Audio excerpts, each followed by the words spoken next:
सुस्वागतम रसिको. 100व्या वसंत व्याख्यानमालेतलं आजचं 8वं पुष्प. कैलासवासी प्रभाकर उर्फ प्रकाश यशवंत साने यांच्या स्मरणार्थ त्यांच्या कुटुंबियांनी आपल्यापुढे प्रायोजित केलेलं. आजचे वक्ते प्राध्यापक डॉक्टर मार्तंड दिवाकर कुलकर्णी. सर्वप्रथम आपलं स्वागत. सन्माननीय व्यासपीठ, आदरणीय वक्ते यांचं पण स्वागत. आणि मी संस्थेचे उपाध्यक्ष यांना विनंती करतो की त्यांनी आपल्या प्रमुख पाहुण्यांचं सुद्धा स्वागत करावं. भेटवस्तू, स्मृतिचिन्ह आणि गुलाबपुष्प अशा स्वरूपाचं हे स्वागत आहे.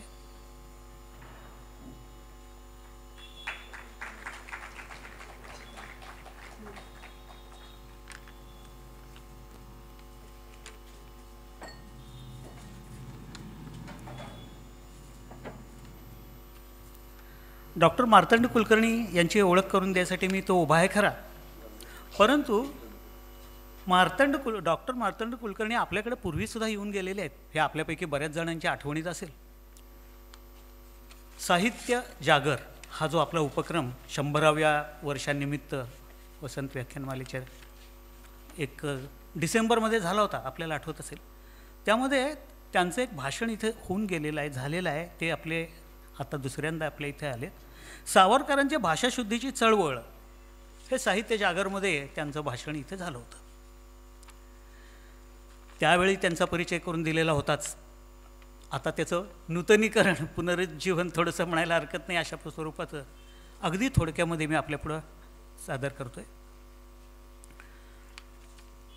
प्राध्यापक कुलकर्णी हे एक नामांकित प्राध्यापक, संशोधक, मार्गदर्शक असे डॉक्टरेट मिळवलेले एक नामांकित व्यक्तिमत्व आहे.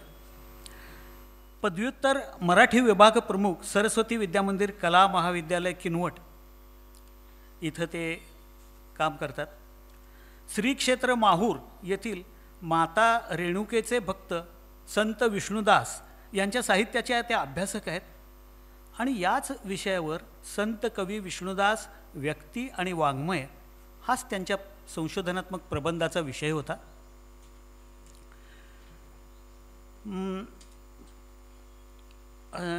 किनवट, तेलंगण या सीमावर्ती भागामध्ये आणि विदर्भाच्या लगत असलेल्या आदिवासी, बंजारा, तेलुगू बहुत भाषिकांच्या प्रदेशात त्यांचं वास्तव्य आहे. संत साहित्याचे, लोकसाहित्याचे अभ्यासक, शाहीर, व्याख्याते आणि प्रवचनकार म्हणूनही ते प्रसिद्ध आहेत. स्वामुक्ता प्राध्यापक संघटना नांदेड याचे ते जिल्हा उपाध्यक्ष म्हणूनही काम करतात. स्वामी रामानंद तीर्थ मराठवाडा विद्यापीठाकडून उत्कृष्ट शिक्षक म्हणून त्यांचा गौरव 2017 साली झाला. आणि याच विद्यापीठात मराठी अभ्यासक मंडळावर सदस्य म्हणूनही त्यांची नियुक्ती आहे. तसेच या विद्यापीठाचे कैलासवासी उत्तमराव राठोड आदिवासी विकास संशोधन केंद्राचे म्हणजे किनवट जिल्हा नांदेड इथले ते समन्वयक म्हणूनही काम करतात. महाराष्ट्र राज्य साहित्य आणि संस्कृती मंडळावर सदस्य म्हणून त्यांची निवड 2019 साली झाली. स्वामी रामानंद तीर्थ मराठवाडा विद्यापीठ नांदेड विद्यार्थी कल्याण मंडळ राष्ट्रीय सेवा योजना या विभागावर सल्लागार सदस्य म्हणूनही ते काम करतात. 2015 मॉरिशस इथं पार पडलेल्या आंतरराष्ट्रीय संत साहित्यावरील परिसंवादासाठी ते निमंत्रित होते. महाराष्ट्र शासनाच्या अंगीकृत राज्य मराठी विकास संस्था मुंबई प्रकल्प या कार्यासाठी तज्ज्ञ अभ्यासक म्हणून त्यांनी कार्य केलेलं आहे. स्वामी रामानंद तीर्थ मराठवाडा विद्यापीठाचे संशोधक, मार्गदर्शक म्हणून ते काम करत असताना त्यांच्या 3 विद्यार्थ्यांना विद्यावाचस्पती ही पदवीसुद्धा मिळालेली आहे. अंदमान इथं 4थ्या विश्व मराठी साहित्य संमेलनासाठी ते निमंत्रित होते. त्यांची लेखन संपदा म्हणजे एकूण 9 ग्रंथ प्रकाशित आहेत आणि त्यांना विविध ग्रंथांसाठी आत्तापर्यंत 12 पुरस्कार प्राप्त झालेले आहेत. अभ्यास मंडळाचे सदस्य, पदवी पदव्युत्तर मराठी विभाग संगमनेर नगरपालिका, कला, दाज मालपाणी वाणिज्य आणि ब ना सारडा विज्ञान महाविद्यालय हे स्वायत्त आहे. अशा या सर्व ठिकाणी त्यांची कामगिरी बहराला आलेली आहे. मुंबई आणि सह्याद्री दूरदर्शन वाहिनीवर 2 वेळेला त्यांना मराठी बातम्यांमध्ये निमंत्रित करून त्यांच्याबद्दल काही उल्लेख झालेले होते. नांदेड आणि परभणी आकाशवाणी केंद्रावरून 50पेक्षा जास्त विषयांवर त्यांनी भाषणं प्रसारित केलीत. जाहिरातीच्या माध्यमातून समाजप्रबोधन यावर असंख्य कार्यक्रमांचं सादरीकरण त्यांनी केलं आहे. प्रांत, राज्य, राष्ट्रीय, आंतरराष्ट्रीय पातळीवरच्या अनेक मराठी साहित्य संमेलनामध्ये परिसंवाद आणि कवी संमेलन यासाठी ते निमंत्रित असत. संस्कार भारती देवगिरी प्रांत कार्यकारिणी तिथे वनवासी कला विधा प्रमुख या पदावरती त्यांनी काम केलेलं आहे. असे हे आजचे आपले प्रमुख पाहुणे. आता मी इथून जाण्यापूर्वी एक उद्घोषणा करायची, छोटीशी म्हणजे माहिती सांगायची आहे. या इथं डॉक्टर मार्तंड कुलकर्णी यांनी संपादित केलेलं नरहर सदाशिव खर्शीकर जोशी लिखित एक नाटक, मोठा आकर्षक मुखपृष्ठ आहे. मगाशी मी बघितलं ते, वाचायचा मोह झाला आणि नक्कीच वाचेन. तर नाटक संत विष्णुदास हे सवलतीच्या दरामध्ये विक्रीसाठी उपलब्ध आहे. आपल्यापैकी श्रोत्यांनी त्यांच्या या पुस्तकाचा परिचय करून घ्यावा, पुस्तक विकत घ्यावं, हे मी आपल्या सर्वांना आवाहन करतो. आणि एक छोटेसे 1-2 शब्द त्यांच्या ओळखीच्या संदर्भामध्ये. खरं म्हणजे उत्तुंग कार्य त्यांचं आहे, मोठा व्याप आहे कारकिर्दीचा. एखादा फोटोग्राफ घ्यावा एखाद्या हिमालयाचा आणि दाखवावं की हा बघा हा हिमालय, आणि अशी ओळख करून द्यावी, अशाच स्वरूपाचे हे छोटेसे शब्द आहेत. ठीक आहे, मी आपली रजा घेतो. आणि त्याचबरोबर डॉक्टर कुलकर्णींना मी विनंती करतो की त्यांनी आपलं मनोगत आमच्यापुढे सादर करावं.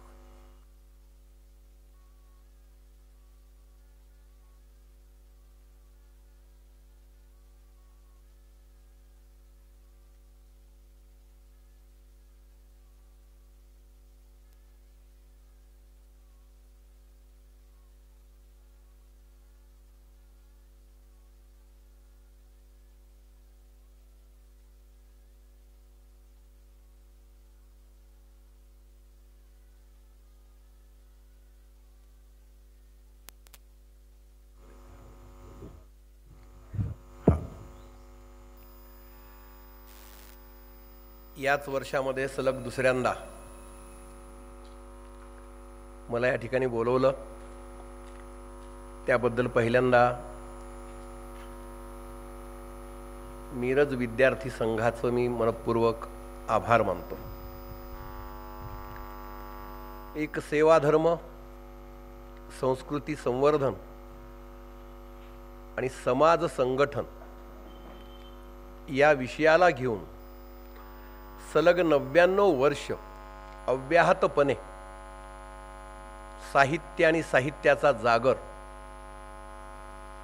करत या विश्वाला, या राज्याला एक दिशा देण्याचं काम ज्यांच्या माध्यमातून होतंय त्या सर्व ज्ञात अज्ञात महापुरुषांना मी पहिल्यांदा विनम्र अभिवादन करतो. मुळामध्ये मराठी भाषेचा जागर या कार्यामध्ये मी इथं आलो होतो. तारीख 9च होती, डिसेंबरची होती आणि आज मेची आहे. आणि या संस्थेची उभारणी सुद्धा 9 तारखेलाच झाली आहे. काय योगायोग आहे, याला योगायोग म्हणतात. आजच्या सभेचे अध्यक्ष आदरणीय कुर्णेजी, सर्व महानुभावांच्या चरणी विनम्र अभिवादन करून मी मार्तंड कुलकर्णी स्वामी रामानंद तीर्थ मराठवाडा विद्यापीठाच्या एका आदिवासी भागात 140 किलोमीटरवर असलेल्या किनवट सारख्या आदिवासी डोंगराळ बंजारा मथुरा लमाण समाजात गेले 33 वर्ष भाषेचा एक शिक्षक म्हणून काम करतोय. आणि सगळं करत असताना जिथं ऱ्हस्व दीर्घ उच्चार प्रक्रिया कशाचं काय माहित नसताना अशा प्रांतामध्ये जाऊन मराठी भाषा आणि मराठी भाषेचा एक वाचक वर्ग निर्माण व्हावा याचा प्रयत्न मी करतोय, पूर्ण झालेलं नाहीये. गोंड समाज तिथं राहतो, प्रधान राहतो, कोलाम राहतो, अंध राहतो, नाईकडा राहतो, भिल्ल समाज राहतो, बंजारा आहे, मथुरा लमाण आहे. अशा समाजामध्ये MA मराठीचा वर्ग 2003च्या काळात उभं करून पदव्युत्तर मराठी शिक्षण हे विद्यार्थ्याला मिळालं पाहिजे याचा प्रयत्न मी गेले अनेक वर्ष करतोय. आणि त्याच भागात राहत असताना माझे आदरणीय गुरु विद्यापीठाचे कुलगुरू होते छत्रपती संभाजीनगरच्या डॉक्टर बाबासाहेब आंबेडकर मराठवाडा विद्यापीठाचे डॉक्टर नागनाथ कोत्तापल्ले सर आज नाही आहेत माझ्यात. त्यांनी मला सांगितलं की मार्तंड, तू ज्या भागामध्ये काम करतोस आज शिक्षक म्हणून, प्राध्यापक म्हणून, मी विचार करत होतो सर मला संशोधनासाठी एखादा विषय चांगला सुचवा, मला संशोधन करायचंय.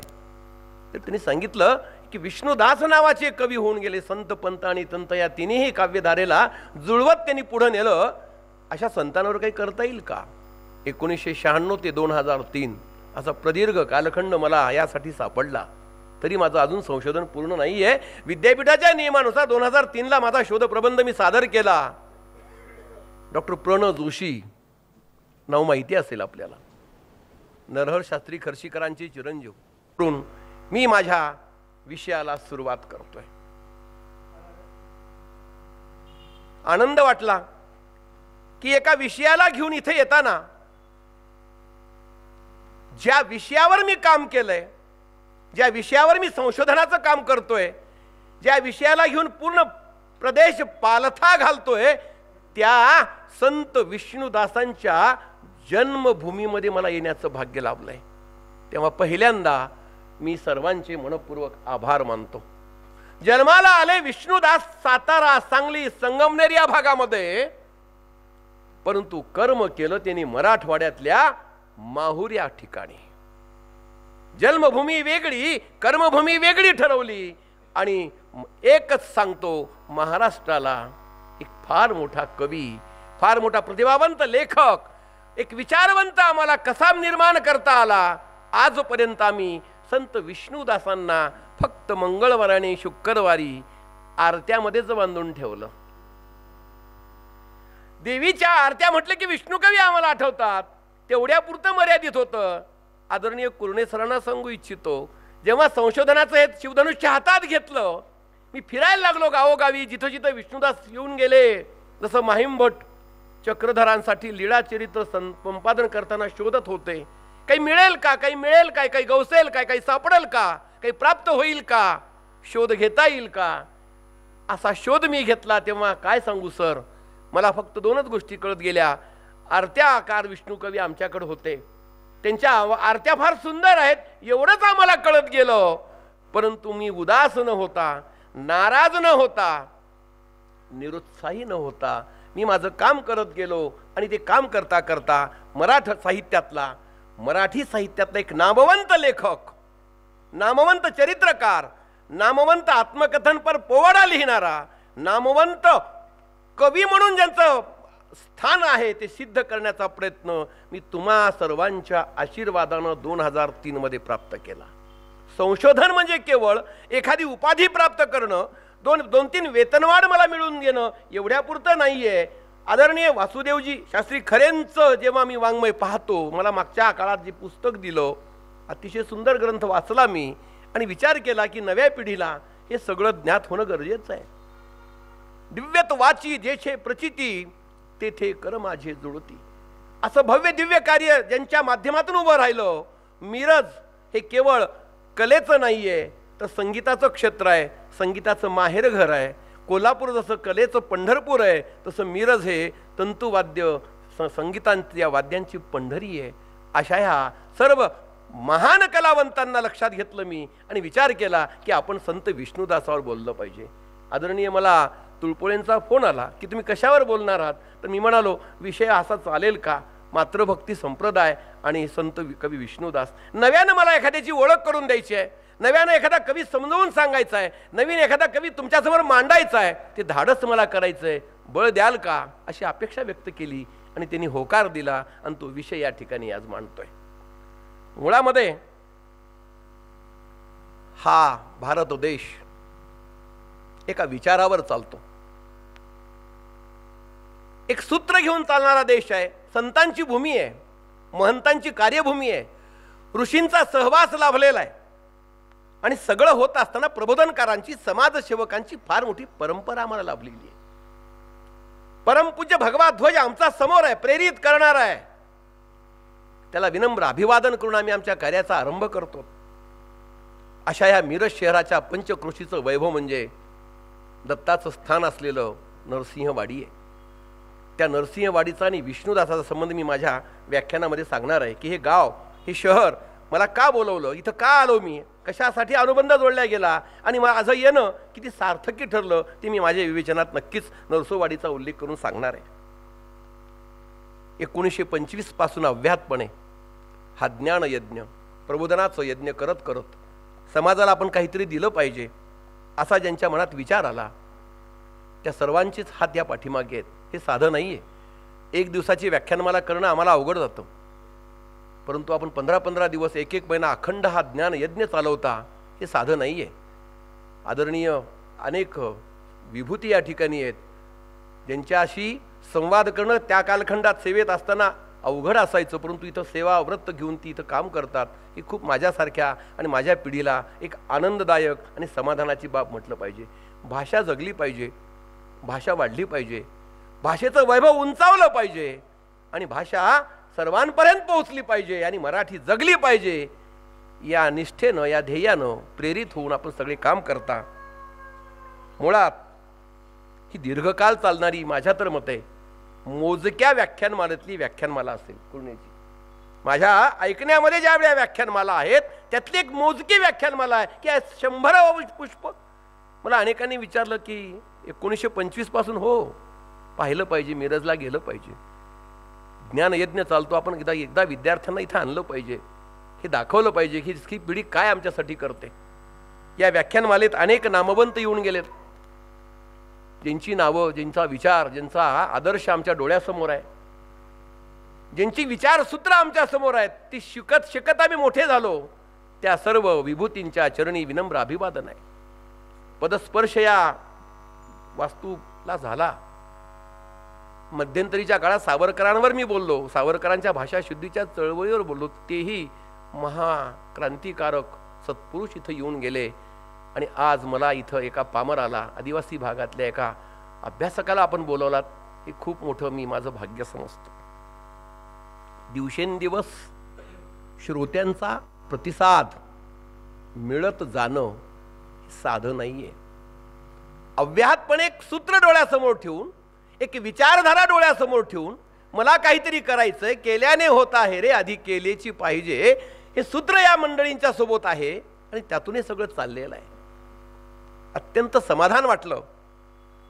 आणि 106 वर्षाचा हा संघाचा प्रवास, मिरज विद्यार्थी संघाचा, अशा ह्या मध्ये शिवसंभव नाटक आम्ही अभ्यासलं त्या कालखंडात MA ला असताना.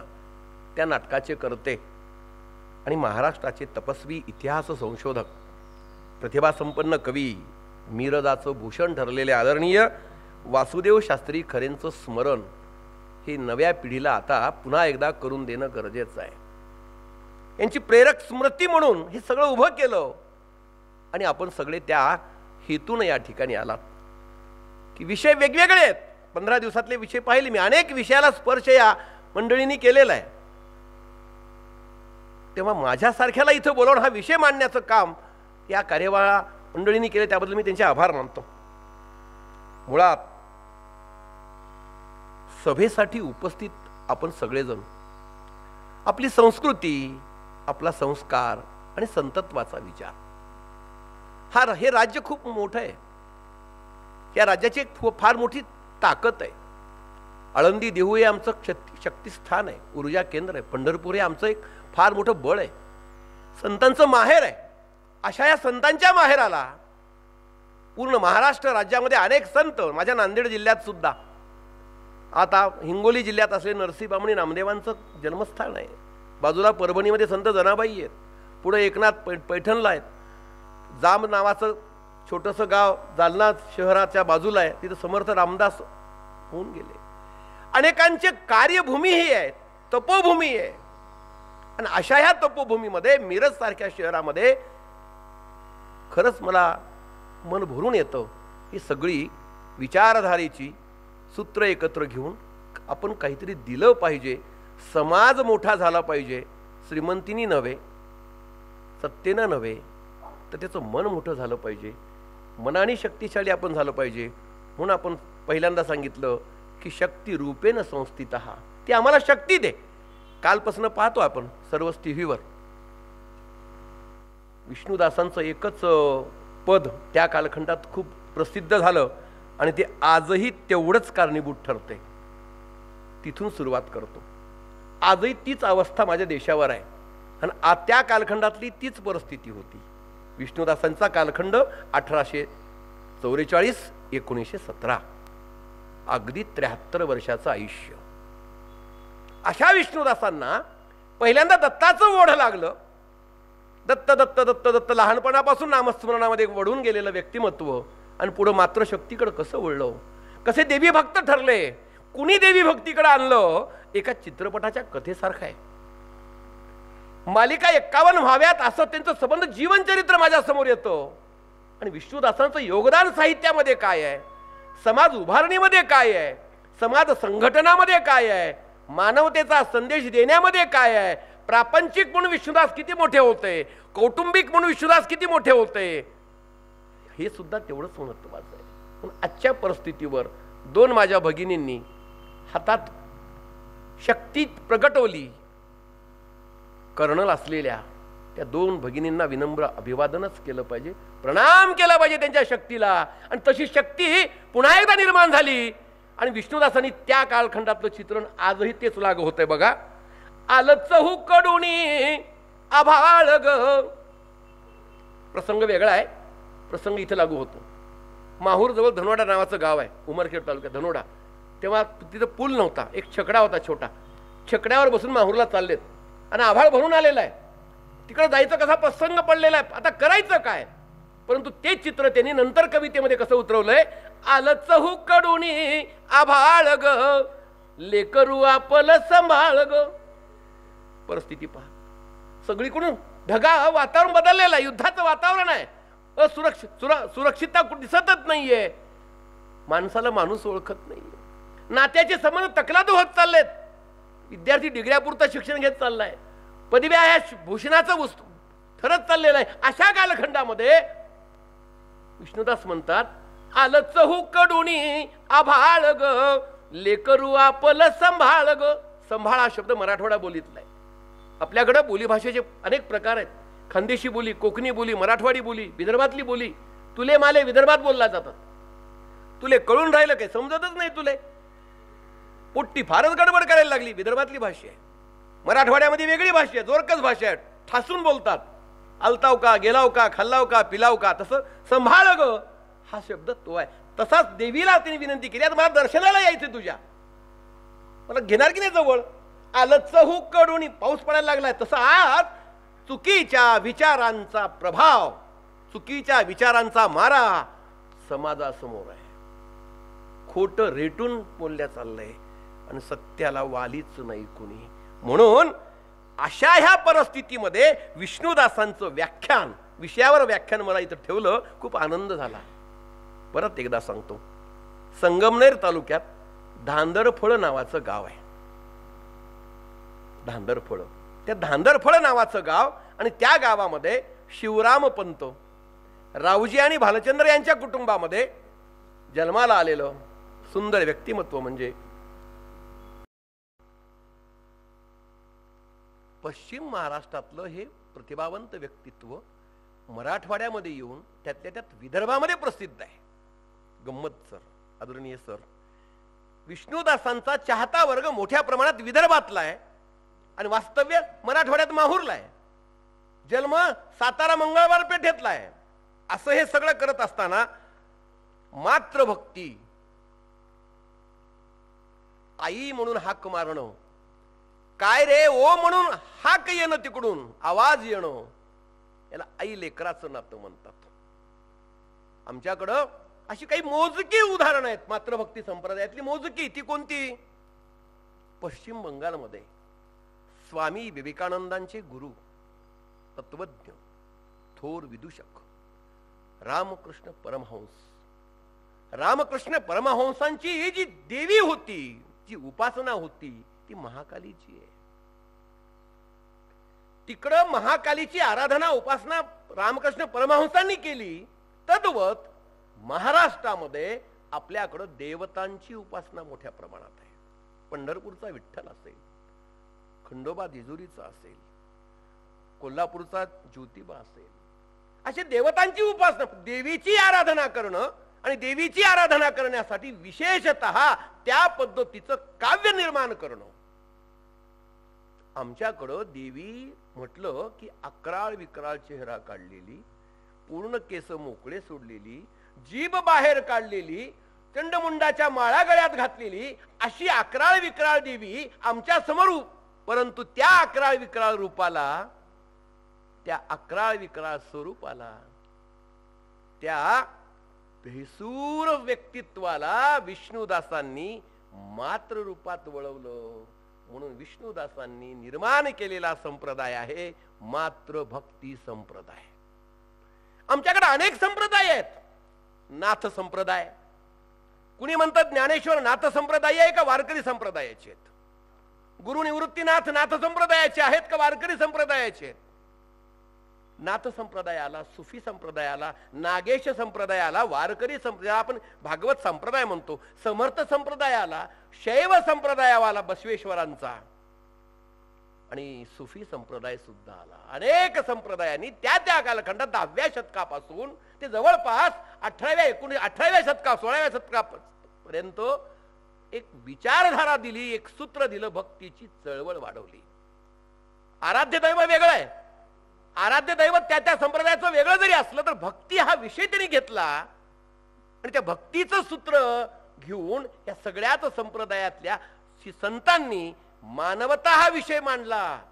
पुढं मग गाडगे बाबा आणि राष्ट्रसंत तुकडोजी महाराज सुद्धा आम्हाला दिसून येतात. तुकडोजींनी हाच विचार पुढे पेरला आणि विनोबा भावे हे सगळे नंतर भूदांत, हे सगळे अशाच पद्धतीनं एक मानवतावादी विषय झाला. तर अशा संप्रदायामध्ये मातृभक्ती संप्रदाय, अंबाजोगाई नावाचं शहर आहे, अनेकांना माहित असेल. अंबाजोगाईला दासोपंत होऊन गेले. त्या दासोपंतांचा वरचा वाडा आणि खालचं घर, वरचं घर, 2 भाग पाहायला. पासोडी नावाचा आहे, खूप मोठं काव्य लिहिलं त्यांनी. देवीची आराधनाही तेवढीच केली. दासगणू नावाचे कवी होऊन गेले गोरठ्याला, नांदेड जिल्ह्यात. तिने तेच केलं, आरत्या लिहिल्या, देवीच्याही आरती. परंतु विष्णुदास असा एक कवी आहे, विष्णुदास असे एक संत होऊन गेले की ज्यांनी घराघरामध्ये एक देवीचा एक लढवाळपणा निर्माण केला आणि अव्याहतपणे ती माझी आहे, मी तिचा आहे, मी तिचा आहे, ती माझी आहे अशा हक्कानं हाक मारणार नातं निर्माण करण्याचं काम ज्या संप्रदायातून झालं तो संप्रदाय म्हणजे मातृभक्ती संप्रदाय.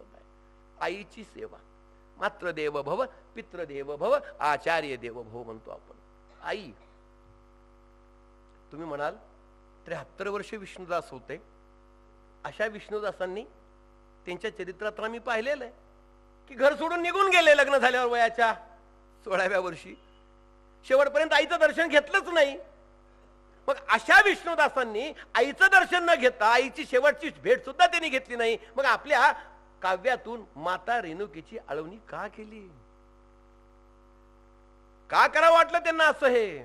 परंतु विचार केला त्यांनी, नाही, जन्माला जरूर तिच्या उदरी आलो तरी मला सेवा देवीच्या आराधनेची करायची आहे, उपासनेची करायची आहे. आणि सगळं करत करत थोर तत्वज्ञ रामकृष्ण परमहंसाचा आदर्श डोळ्यासमोर ठेवला, स्वामी विवेकानंदांचा आदर्श डोळ्यासमोर त्यांनी ठेवला. आणि सगळं करताना विचार केला की मला माझी रेणुका माता, माहूर हे नांदेड जिल्ह्यातलं 3.5 शक्तिपीठापैकी मूळ पीठ आहे. अनेक महानुभावांनी, अनेक भगिनींनी माहूरला दर्शनासाठी योग आलाही असेल, आला नसेल तर या, आता मी तिथं असतो. दोन्हीही नवरात्र गेले 10-15 वर्षापासून विविध जे सांस्कृतिक कार्यक्रम 10 दिवस चालतात त्याचं संयोजनाची जबाबदारी एक सेवक म्हणून कुरणे सर जसं इथं काम करतात तसंच गडावर मी काम करतो.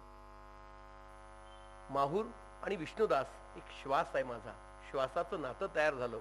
आणि हे सगळं करत असताना संशोधनातून एका विचाराकडे कसा वळत गेलो आणि हे सगळं पाहत पाहत मात्र रूपात आईला पाहिलं आणि ठरवलं की आपण यात काम करायचं. मुळात विष्णुदासांचा जो विषय आहे चरित्रात्मक आढावा आणि वाङ्मयीन आढावा 2 टप्प्यात मी बोलणार आहे. मी सध्या चरित्र सांगतोय. सातारा नावाचं अति चांगली सातारा आता येताना सकाळी पाहिलं आणि मनात कुठतरी भाव आले की विष्णुदासा तुम्हीच तर मला इथं पाठवलं नसेल. तुळपुळींच्या मनात तुम्ही तर गेला नसाल की बोलवा त्या मार्तंडला आणि माझा हा विषय माझ्या कर्मभूमीत माझ्या जन्मभूमीत मला सांगायचंय. इथं नरसोबाच्या वाडीला येऊन गेलेत ते सगळे एरडेश्वर वगैरे सगळे धर्मक्षेत्र त्यांनी धुंडाळलेले आहेत. आणि असं करत असताना पश्चिम महाराष्ट्रामध्ये जन्म कर्मभूमी मराठवाडा निवडली, लौकिक प्राप्त विदर्भात. 3 टप्प्यात प्रवास आहे. जन्म पश्चिम महाराष्ट्रात, कर्मभूमी मराठवाड्यातली आणि विदर्भात लौकिक मिळवला. आणि तोही लौकिक ज्यांच्या हातानं हे उद्घाटन झाले राम शेवाळकर, त्यांचे वडील भाऊसाहेब शेवाळकर, त्यांचं मार्गदर्शन त्यांना लाभलं आणि दत्त उपासनेतून मात्र भक्तीकडे वळवण्यात त्यांचा मोठा वाटा आहे. नांदेड जिल्ह्यात वाढोणे नावाचं गाव आहे, त्याला आज हिमायतनगर असं म्हणतो. निजामानंतर हिमायतनगर झालं. तिथं उभे महादेव आहेत. नांदेड जिल्ह्यात 2च ठिकाणी, एक शिराढोण आणि वाढवणे. आमच्याकडे महादेव लिंग रूपात आहेत परंतु इथं उभ्या रूपात आहेत. वाढवणे तिथं कीर्तनाला आले विष्णुदास, तेव्हा भाऊसाहेब शेवाळकरांची भेट झाली आणि सांगितलं की आता मात्र भक्तीकडे वळा. असा प्रवास सुरू होतो. थोर सत्पुरुष म्हणून त्यांचा प्रवास आहे. माहूरला यायचं कसं अनेकांना माहीत असेल, अनेकांना माहीत नाही. नांदेड शहराच्या जिल्ह्यामधलं एक तालुक्याचं ठिकाण आहे, नगरपंचायत आहे. रेल्वेचाही प्रवास आहे. तो रेल्वेचा प्रवास किनवटपर्यंत करावा लागतो. मुंबईवरून नागपूरहून किनवटला येता येतं, तिथून टॅक्सीनं माहूरला येता येतं. नागपूरहून आता हायवे झालाय, तो सुद्धा काही तासात माहूरला पोहोचतो. विमानाने यायचं असेल तर हैदराबादला आणि नागपूरला येता येतं. नांदेडला विमानाची सोय आहे. आता माहूर खूप बदललेला आहे. ज्यांना आता आरोग्याचा त्रास आहे, थकलेले पाय आहेत, अशांसाठी आता नवीन सुविधा होते. स्काय वॉक चाललेला आहे.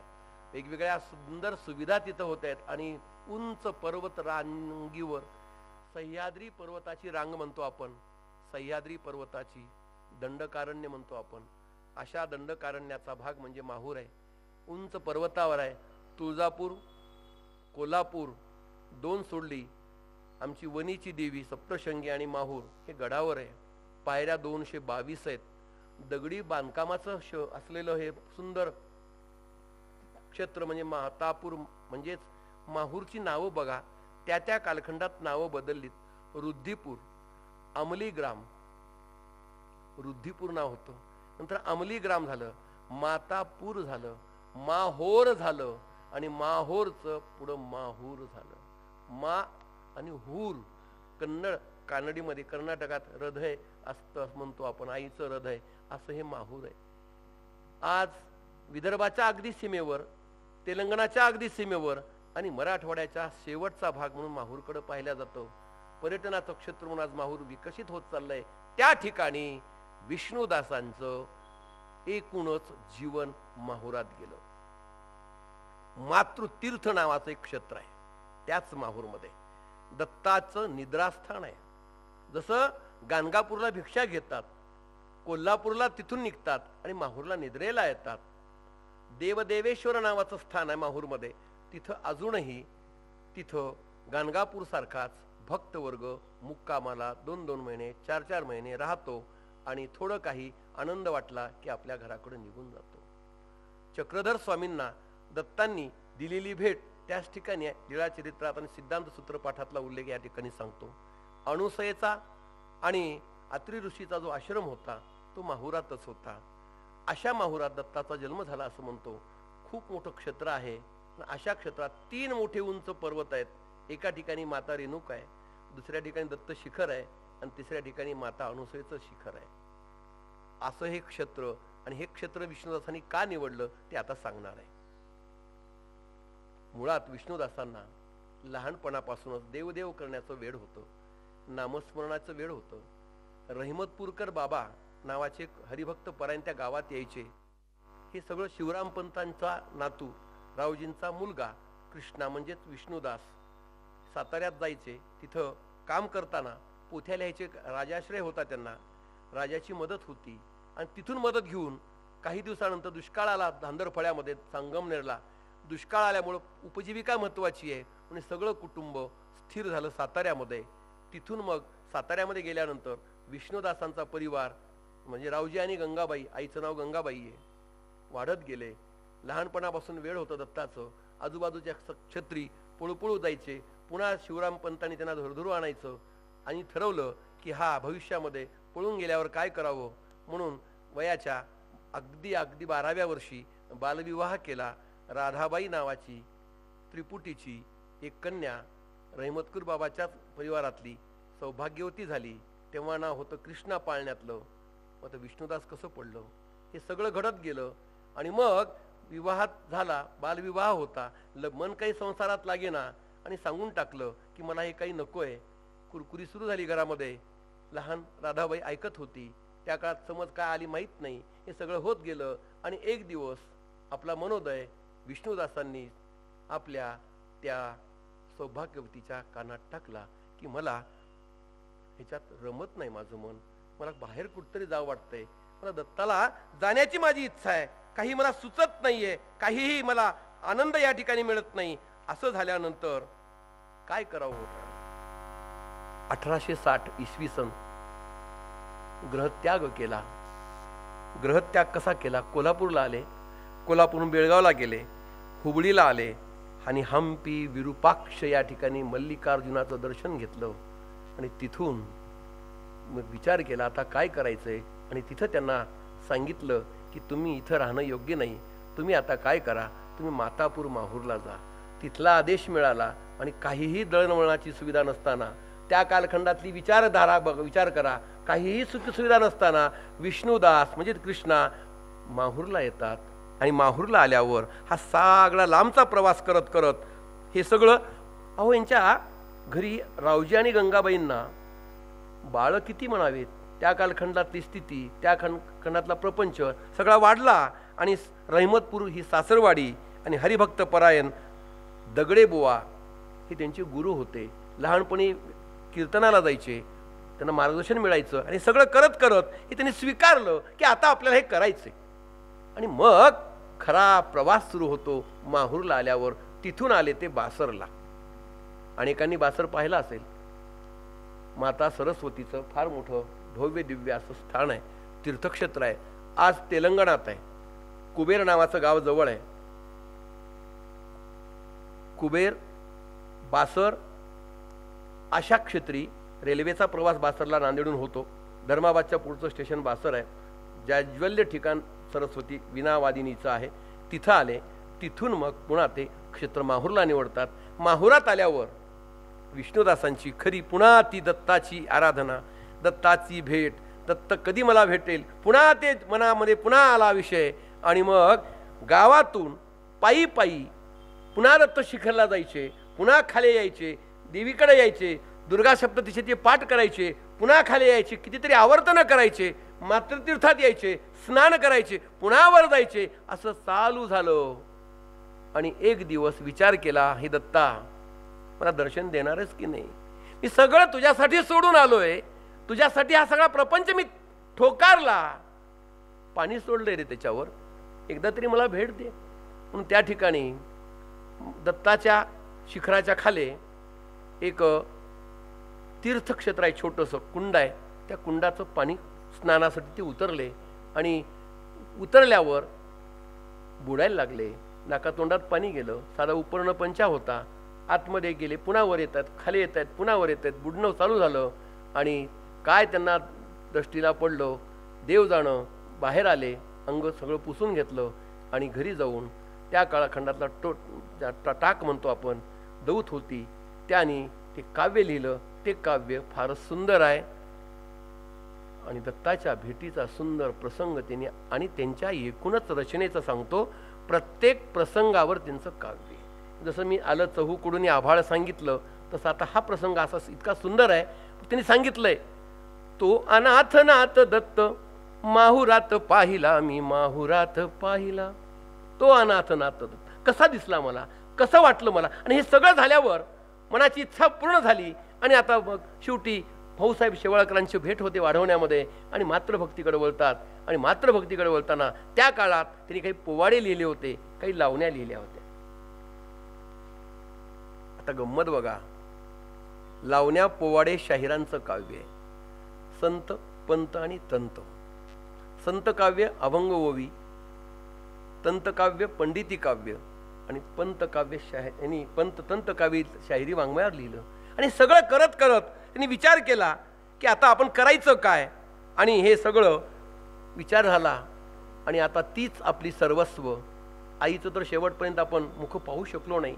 हीच माझी आई, हीच माझी रेणुका, हेच माझी महाकाली, हीच माझी महिषासुरमर्दिनी, हीच माझी जगदंबा, हीच माझी कालिका, असं ठरवलं मनात.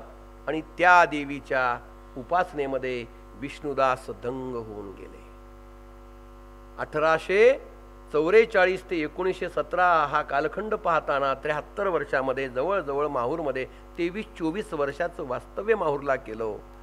आणि मग ओवीपासून पहा, ओवीपासून ते कटावापर्यंत, अष्टकापासून पदापर्यंत, धाव्यापासून ते गोंधळापर्यंत, पोवाड्यापासून लावणीपर्यंत आख्यान काव्य लिहिली. कीर्तन उपयोगी आख्यान. त्या कालखंडातल्या अनेक कीर्तनकारांना आपला महाभारत रामायणातल्या चांगल्या चांगल्या व्यक्तिरेखांवर सुंदर आख्यान काव्य त्यांनी लिहिली. आणि हे आख्यान काव्य इतकी सुंदर आहेत, आता मी सांगायला हरकत नाही. आपला विषयच आहे मातृभक्ती संप्रदाय. प्रत्येक आख्यानातली नायिका जर कोण असेल तर ती स्त्री आहे. स्त्री नायिका पुढाकाराने घेतली आणि त्या नायिकेचं वेगळं पण आख्यानामधून सांगितलं. आणि ती किती वेगळी आहे, ती कशी वेगळी ठरते हे आख्यानामधून सांगितलं. कीर्तन उपयोगी आख्यान त्यांनी त्या कालखंडात लिहिले. आणि विशेष सांगायचं, त्या कालखंडातल्या अनेक समीक्षकांनी श्री के क्षीरसागरांपासून, वाटवेंपासून, शेवाळकरांपासून अनेकांनी त्यांच्या साहित्याची दखल घेतली. मुमुक्षू नावाचा अंक निघतो त्या कालखंडातलं, ज्याला भागानगर आज हैदराबाद म्हणतो, तो त्या अंकामध्ये त्यांच्या वेगवेगळ्या कवितेवर लिहायला लागलं. आणि सगळं करत असताना विष्णुदासांनी आपल्या एकूणच कवितेचा म्हणजे काव्याचा जर विषय कोणता ठरवला असेल तर ती आहे शक्ती उपासना. मग तुम्ही म्हणाल इतरांचं काही त्यांनी लिहिलं का नाही? कृष्ण भक्तीकडे वळलेत, विठ्ठलाच्या भक्ती, विठ्ठलाला सुद्धा त्यांनी मातृरूपात आणलंय. आहे पद, विठ्ठलाला सुद्धा मातृरूपात आणलंय. अग येग येग विठाबाई हा जो विषय आहे तो त्यांच्या कवितेमध्ये आम्हाला पाहायला मिळतो. सांगायचं तात्पर्य, शक्तीची आराधना, शक्तीची उपासना करत करत कुठंही शक्तीला कमी लेखलेलं नाही हे सांगणं गरजेचं आहे. त्या कालखंडामध्ये जसं आज आपण स्त्री शक्तीचा जागर करायला लागलो, स्त्री शक्तीविषयी अनेक वेगवेगळ्या पद्धतीने मांडायला लागलो, परंतु त्या कालखंडात स्वातंत्र्यापूर्वी 1917च्या अगोदर विष्णुदासांनी हा विषय हातात घेतला की स्त्री शक्ती किती महान आहे, तिच्यावर आपण लिहिलं पाहिजे. प्रातिनिधिक रूपात देवी रेणुकेला समोर घेतलं, परंतु अबला नाही, ती सबला आहे, ती सांभाळणारी आहे, रक्षण करतीये, शूरदायिनी आहे, वरदायिनी आहे, मोक्षदायिनी आहे. हे सगळं करत करत विष्णुदासांनी स्त्री महात्म्याचा विषय वाढवला. हे माझ्या एकूणच सूत्राचा भाग आहे अभ्यासाच्या. कुठेही कमी लेखलेला नाहीये. बकासूर आख्यान असेल, बब्रुवा आख्यान असेल, अनेक आख्यानं त्यांनी लिहिली आणि त्या आख्यानामध्ये सुद्धा स्त्री शक्ती किती महान आहे हा विषय प्रतिपादित केला. तर त्या कालखंडातल्या परिस्थितीला आजच्या कालखंडातल्या परिस्थितीशी जोडताना वाटतं की खरंच विष्णुदास केवळ आरत्याकारच नव्हते. शुक्रवारी आणि मंगळवारी आमच्याकडे आरत्या आहेत. पहा, अनेक कुटुंबामध्ये आरत्या असतील. आपण म्हणतो सुद्धा, विपुल दया घन गरजे तवर दयांबर श्री रेणुके हो, पळभर नर मोराची करुणा वाणी ही ऐके हो. नंतर जय जय नदीपती प्रियतनये भवानी महालक्ष्मी माय, अशा अनेक त्यांच्या आहेत आरत्या. परंतु आमच्याकडे एक नवीन खूप जुनी आरती आहे. ती आरती अशी आहे, लोलो लागला आंबेचा भेदाभेद कैसा आला कंटाळा विषयाचा धंदा मूळ मायेचा. लोलो लागला. मग मी जेव्हा हे वाचायला लागलो तेव्हा ही आरती कोणीतरी त्या कालखंडातल्या मुद्रण दोष करतात प्रिंट करताना लोलो हा शब्द टाकून दिला, तिथं लळा हा शब्द आहे. लळा लागला आंबेचा भेदाभेद कैसा आला कंटाळा विषयाचा धंदा मूळ मायेचा. लळा लागला. नंतर का असं हो लळा नाही, लळा आहे का, ती लोलो लिहिलं बघा. त्या काळात मुद्रण दोष होता. अशा अनेक पाठभेद ज्ञानदेवांच्या ज्ञानेश्वरीमध्ये जसं संत एकनाथांना अनेक पाठभेद शुद्ध करावे लागले, तसे ह्या सगळ्या कवितेत मी करत बसतोय. अनेक ठिकाणी चुका होऊन गेल्यात, परंतु ते खरा अर्थ तो वेगळा आहे. आणि हे सगळं करत असताना विष्णुदासांनी हरिभक्त परायण असं कधी नाव समोर लावलं नाही. कीर्तनकार हे कधीही नाव लावलेलं नाही. प्रवचनकार कधीही फक्त एकच त्यांनी केलं, मला माझा मातृभक्तीचा प्रचार आणि प्रसिद्धीचा मोठा भाग करायचा आहे, लोकांपर्यंत पोहोचायचंय. आणि मनात विचार आला, आता करायचं काय. मग तुम्ही म्हणाल इकडं 9-10 वर्षाची राधाबाई घरी ठेवून निघून आले, त्या राधाबाईचं काय झालं असेल. सातारा, त्या मंगळवार पेठ, त्या कालखंडातला समाज, त्या कालखंडातली माणसांची मनोवृत्ती अजूनही तशीच आहे, काहीच बदललेली नाहीये. 1-1.5 महिना जर मुलगी माहेरला आली, का हो पाठवत नाहीत का, नेत नाहीत का, जावई येत नाहीत का, रुसलेत का, जमत नाही का. 2 दिवसात गेली, का हो ठेवत नाहीत का, जास्त चालू आहे का, ठेवलं तरी बोंब, नाही ठेवलं तरी बोंब. समाजच असा आहे. तसाच प्रकार घडला राधाबाईवर. प्रचंड आघात सुरू झाले समाजाचे. अरे अरे अरे ते आघात, विठ्ठलाची आराधना, तुळशीची आराधना, पाणी घालणं दररोज चालू होतं, भव्य दिव्य कपाळावर कुंकू लावणं चालू होतं. परंतु त्या कालखंडातला समाज फार कर्मठ होता. सांगितलं अहो हे चुकीचं आहे, हे गेलेत निघून, आता नाही देशांतर झालेलं आहे, ते गेले गेले गेले गेले गेले. ही नाही, आहेत आहेत आहेत. विश्वास महत्वाचा आहे. माझ्या 2 भगिनींनी विश्वास मनात घेतला आणि होत्याचं नाही तर होत चाललंय. लक्षात आला, असुरांची त्या काळातली अवस्था तशीच होती. महिषासुरमर्दिनी त्या काळात अशाच पद्धतीने निर्माण झाली. आणि मग त्या असुरांचं काय केलं तुम्हाला सगळ्यांनाच माहित आहे. तसंच चाललंय. असुरी शक्ती वाढली की असं होतच. आणि मग त्या राधाबाईंनी विचार केला, काय वाटेल ते म्हणू दे लोक, मी माझं माघार घेणार नाही. आणि एकदा काय झालं, सदोबा काळे नावाचे त्यांचे मेहुणे विष्णुदासांचे प्रवास करत करत जालन्याला येतात. त्या काळखंडाची अवस्था काय असेल. आणि जालन्याला आल्यावर त्यांना वाटलं आपण एकदा माहूरला जाऊया, दत्ताचं ठिकाण आहे, आणि आपला मेहुणा विष्णुदास म्हणजे कृष्णा दत्ताच्या ठिकाणी गेला तरी असेल, पाहूया. आदरणीय न्यायाधीश साहेब बसून आहेत, शोध घ्यायचा होता त्यांना. सदोबा काळ्यांना आले, जाणं येणं करत करत माळ चढत उतरत माहूरला पोहोचले. खाजगी शाळा होती, एका घरी गेले. तेव्हा शासकीय शाळा कुठे आहेत. एका मुलाला शिकवण्याचं काम ते करायचे. आणि त्या घरी प्रवेश केला आणि त्या लहान मुलाच्या पाठीवरची अक्षरं सातारा वळणाची त्यांना दिसली, मराठीतली.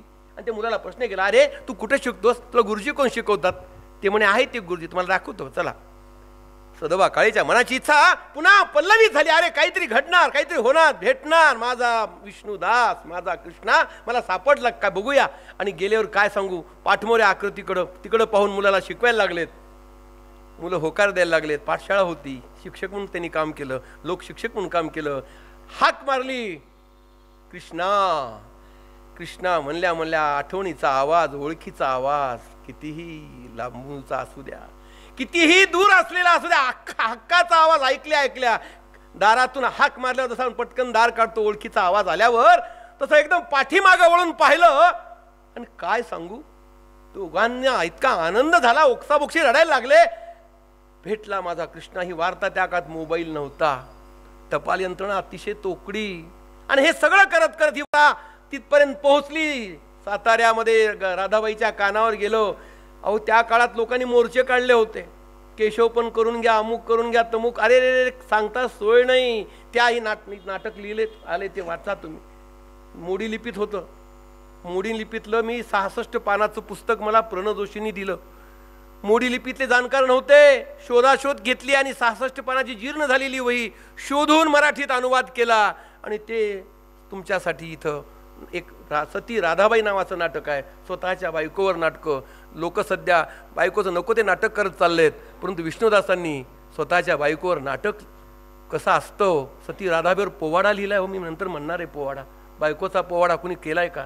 नको नको ते पोवाडे करत चालवतो आपण, नको नको ते पोवाडे होत चालेत आयुष्याचे. परंतु विष्णुदासांनी पोवाड्याचा विषय, कीर्तिकाव्याचा विषय, वीर रसाचा विषय, स्वतःच्या पत्नीचं जीवन कहाणी मांडण्यात केला.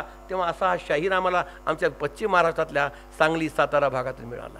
हे आमचं कर्मभाग्य समजतो विदर्भाचं आणि मराठवाड्याचं. आणि अशा विष्णुदासांना मी सांगत होतो तुम्हाला की हे सगळं झालं, गाठभेट होणार का मग ठरलं.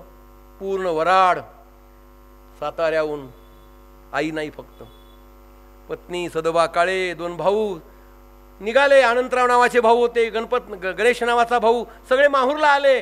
काही दिवसाचा विषय सुरू झाला आणि एका कुटुंबात स्थिर होतात.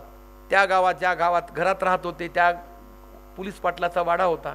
वाघाच्या शिकारीत पोलीस पाटील गेले होते निघून. लहान मुलगा होता, तर त्या लहान मुलाच्या पश्चात पोलीस पाटीलकी सुद्धा विष्णुदासांनी तिथं केलेली आहे, लक्षात ठेवा, माहूरमध्ये. मग राधाबाई तिथं आल्या. संसार सुद्धा एक अपत्य झालं. मुलगी होती, अल्पायुषी ठरली आणि काही आजारामुळं राधाबाई सुद्धा आपल्यातून निघून गेल्या. गुरुदास नावाचे मामा, ज्याला अनंतराव म्हणतो, ते तिथं आले. ते शिष्य झाल्याने सगळं सांगतो तुम्हाला कहाणी. त्यांना वाटलं आता हे पुरे झालं, आपण आता चतुर्थाश्रम स्वीकारला पाहिजे, संन्यास दीक्षा घेतली पाहिजे. परंतु आपल्याकडं आईची अनुमती लागते. आता काय करा, आई तर जवळ नाहीये. रेणुकेला सांगितलं मला अनुमती पाहिजे, मला तेलंगणा नावाचं आजचं राज्य, तेलंगणा त्याकडे आंध्र प्रदेश होता, कुबेर नावाचं गाव आहे, बाबासाहेब जहागीरदारांचा वाडा होता, फार मोठा यज्ञ होता, अनेक जण त्या ठिकाणी आलेले आहेत. आणि त्या ठिकाणी नित्यानंद स्वामींच्या उपस्थितीमध्ये, उमरखेड नावाचं गाव आहे विदर्भामध्ये, चिन्मयानंदाचा मठ आहे. त्या चिन्मयानंदाच्या मठातल्या नित्यानंद स्वामींनी विष्णुदासांना चतुर्थाश्रमाची दीक्षा दिली आणि दीक्षा घेतली. आणि विष्णुदास न राहता पुरुषोत्तमानंद झाले. गंमत बघा, जन्माच्या पाळण्यातलं नाव कृष्णा, घरून निघाल्यावर आपल्याला पकडून नेतील म्हणून खरं नाव चोरून ठेवलं आणि भावाचं नाव पुढं केलं, कृष्णा लावलं आणि चतुर्थाश्रमातलं नाव आहे पुरुषोत्तमानंद आहे. सध्या आपण भावालाच भाऊ मारायला निघालेत. भावाच्या जीवावर भाऊ उठलाय, परंतु इकडं भावाचं नाव वाढवतोय आणि सगळ्या कुटुंबाला मात्र भक्तीमध्ये आणतोय. हे सगळं त्या ठिकाणी झालं. विष्णुदास पुन्हा माहुरात आले आणि माहुरात माता रेणुकेच्या अगदी पायथ्याशी गडाच्या खाले, अनेकांनी पाहिला असेल, किती लोकांनी पाहिलं मला माहीत नाही, माहूर मातृतीर्थ आहे. भगवान परशुरामाचा फार मोठ्या पराक्रमाचा भाग तो आहे. तिथं देवीचा तांदळा सापडतो मातृतीर्थामध्ये. तांदळा रूपात देवी आहे, भव्य दिव्य महाकाली आहे बाजूला गडावर. माहूरला किल्ला सुद्धा आहे, महाकाली तिथं आहे. झंपटनाथ नावाचा मुलगा रुसून आला होता. रेणुकीने सांगितलं त्याला इथंच राहू दे. महाकाली म्हणजे असं कसं काय, नाही तू माझ्या समोर थांब, मुलाला इथंच थांबव आणि मी असा वर देते ह्याला की जो कोणी पहिल्यांदा माहूरला आल्या आल्या तुझ्या मुलाचं दर्शन घेईल, नंतर सगळे दर्शन होतील, ती यात्रा सफल होईल. अशा पद्धतीनं झंपटनाथ म्हणजे त्या ठिकाणचा काळभैरव आहे, माहूरचा काळभैरव आहे, रक्षक आहे.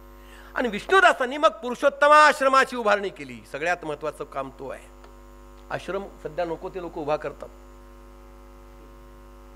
आश्रमात काय चालतं, ध्यानधारणा चालते का, उपासना चालते का, प्राप्ती पैशाची चालते माहीत नाही. परंतु उपासना, आराधना, नामस्मरण, वेगवेगळ्या ग्रंथावर धर्मचर्चा, धर्मकीर्तन सुरू झाली. अनेक जण त्या ठिकाणी आले. वासुदेव शास्त्री, टेंबे स्वामी आले, अनेक जण आश्रमात यायला लागले. आणि सुंदर एक विचारधारेचं सूत्र, एक ज्ञानपीठ म्हणजेच पुरुषोत्तमाश्रम माहूरला सुरू झाला. आणि अशा माहुरात अगदी वर पाहिलं तर देवी दिसते आणि पायथ्याशी आश्रम आहे. जुन्या काळातला आश्रम आहे. प्रचंड लोकांचा वावर आहे. अजूनही त्या ठिकाणी पुण्यतिथीला उत्सव होतो. परंतु त्या कालखंडातल्या गावकरांच्या मनात नको ते पाप आलं. इतकं पाप आलं की विष्णुदासाच्या मठामध्ये, म्हणजे विष्णुकवीच्या मठामध्ये नृत्यांगना येतात, स्त्रिया येतात, त्या ठिकाणी नृत्य होतं आणि हा कशाचा संत आला, अजूनही तशीच अवस्था आहे. चांगल्यांना चांगलं लोक म्हणत नाहीत, गेल्यानंतर पुतळे उभे होतात. तशीच अवस्था त्या काळात विष्णुदासांची झाली. अनेकांनी विटंबना केली, विष्ण्या नावानं हाक मारली, माधुकरी सुद्धा कोणी देत नव्हतं, उपजीविका कशा वगैरे अशी अवस्था होती. आणि एकदा तर असं ठरवलं की यांच्या आश्रमात आपण जायचंच. रात्री बॅटऱ्या घेऊन आले लोक पाहायला लागले, त्यांच्या चरित्रातला उल्लेख सांगतो. आणि प्रत्यक्ष नुपुराचा आवाज, छुमछुम आवाज कानावर पडला. लोकांची खात्री झाली, पहा म्हणे आपण बोलायला आणि घडायला एकच आहे. परंतु खरं सांगतो, ती त्यांना भेटायला आली होती, ती त्यांना भेटायला आली होती आणि हे तिच्यासाठी वाट पाहत होते. जेव्हा पाहिलं मनावर वाटलं नाही चुकलं आपलं. आणि नंतर त्यांनी पश्चाताप व्यक्त केला. विष्णुदास 73 वर्षाचं आयुष्य काढलं त्याच आश्रमामध्ये. काही महिने अजून सांगितलं होतं की या ठिकाणी मला समाधीस्थ व्हायचंय. सिंहनाद होतो आणि पौष शुक्ल अष्टमीला विष्णुदास आपल्यातून जातात. परंतु विष्णुदास गेले, परंतु विष्णुदासांचं संबंध साहित्य हे आपल्यासाठी खूप मोठा ठेवा आहे, खूप मोठी मेजवानी आहे, खूप मोठी ठेव आहे, संपत्ती आहे. आणि अशा या साहित्याला पुढे आणायचं कुणी, प्रकाशित करायचं कुणी? जसं हे मिरज विद्यार्थी संघ खरेंचं सगळं साहित्य पुन्हा प्रकाशित करते, शासनाकडून प्रकाशित होतंय, हा आनंदाचा भाग आहे.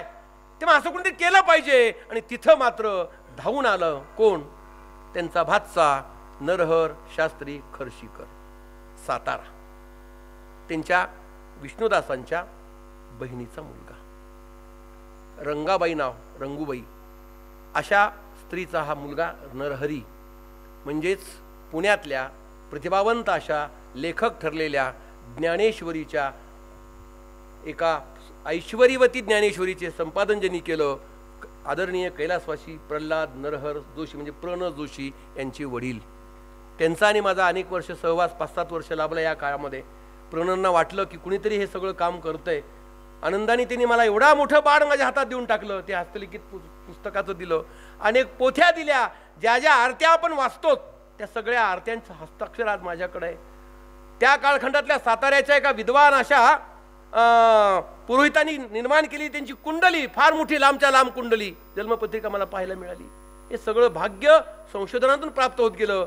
आणि विष्णुदास गेले, परंतु साहित्यातून आज आमच्या समोर आहेत. ओवीपासून ते पोवाड्यापर्यंत असा प्रदीर्घ कालखंड ज्यांचा कवितेचा आम्हाला पाहायला मिळतो. एक नव्हे अनेक सांगायला हरकत नाही की विष्णुदासांच्या एकूणच साहित्याकडे जेव्हा आपण पाहतो, ओव्या म्हटलं की आमच्याकडे जात्यावरच्या ओव्या आम्हाला आठवतात, ओवी म्हटलं की आम्हाला जात्यावरची ओवी आठवते. पण विष्णुदासांनी आपल्या आरती ओवीमधून आपल्या प्राणप्रिय दैवतांचा विषय मांडला, गणपतीचं नमस्मरण केलंय, वेगवेगळ्या विषयाला पुढे त्यांनी नेलं.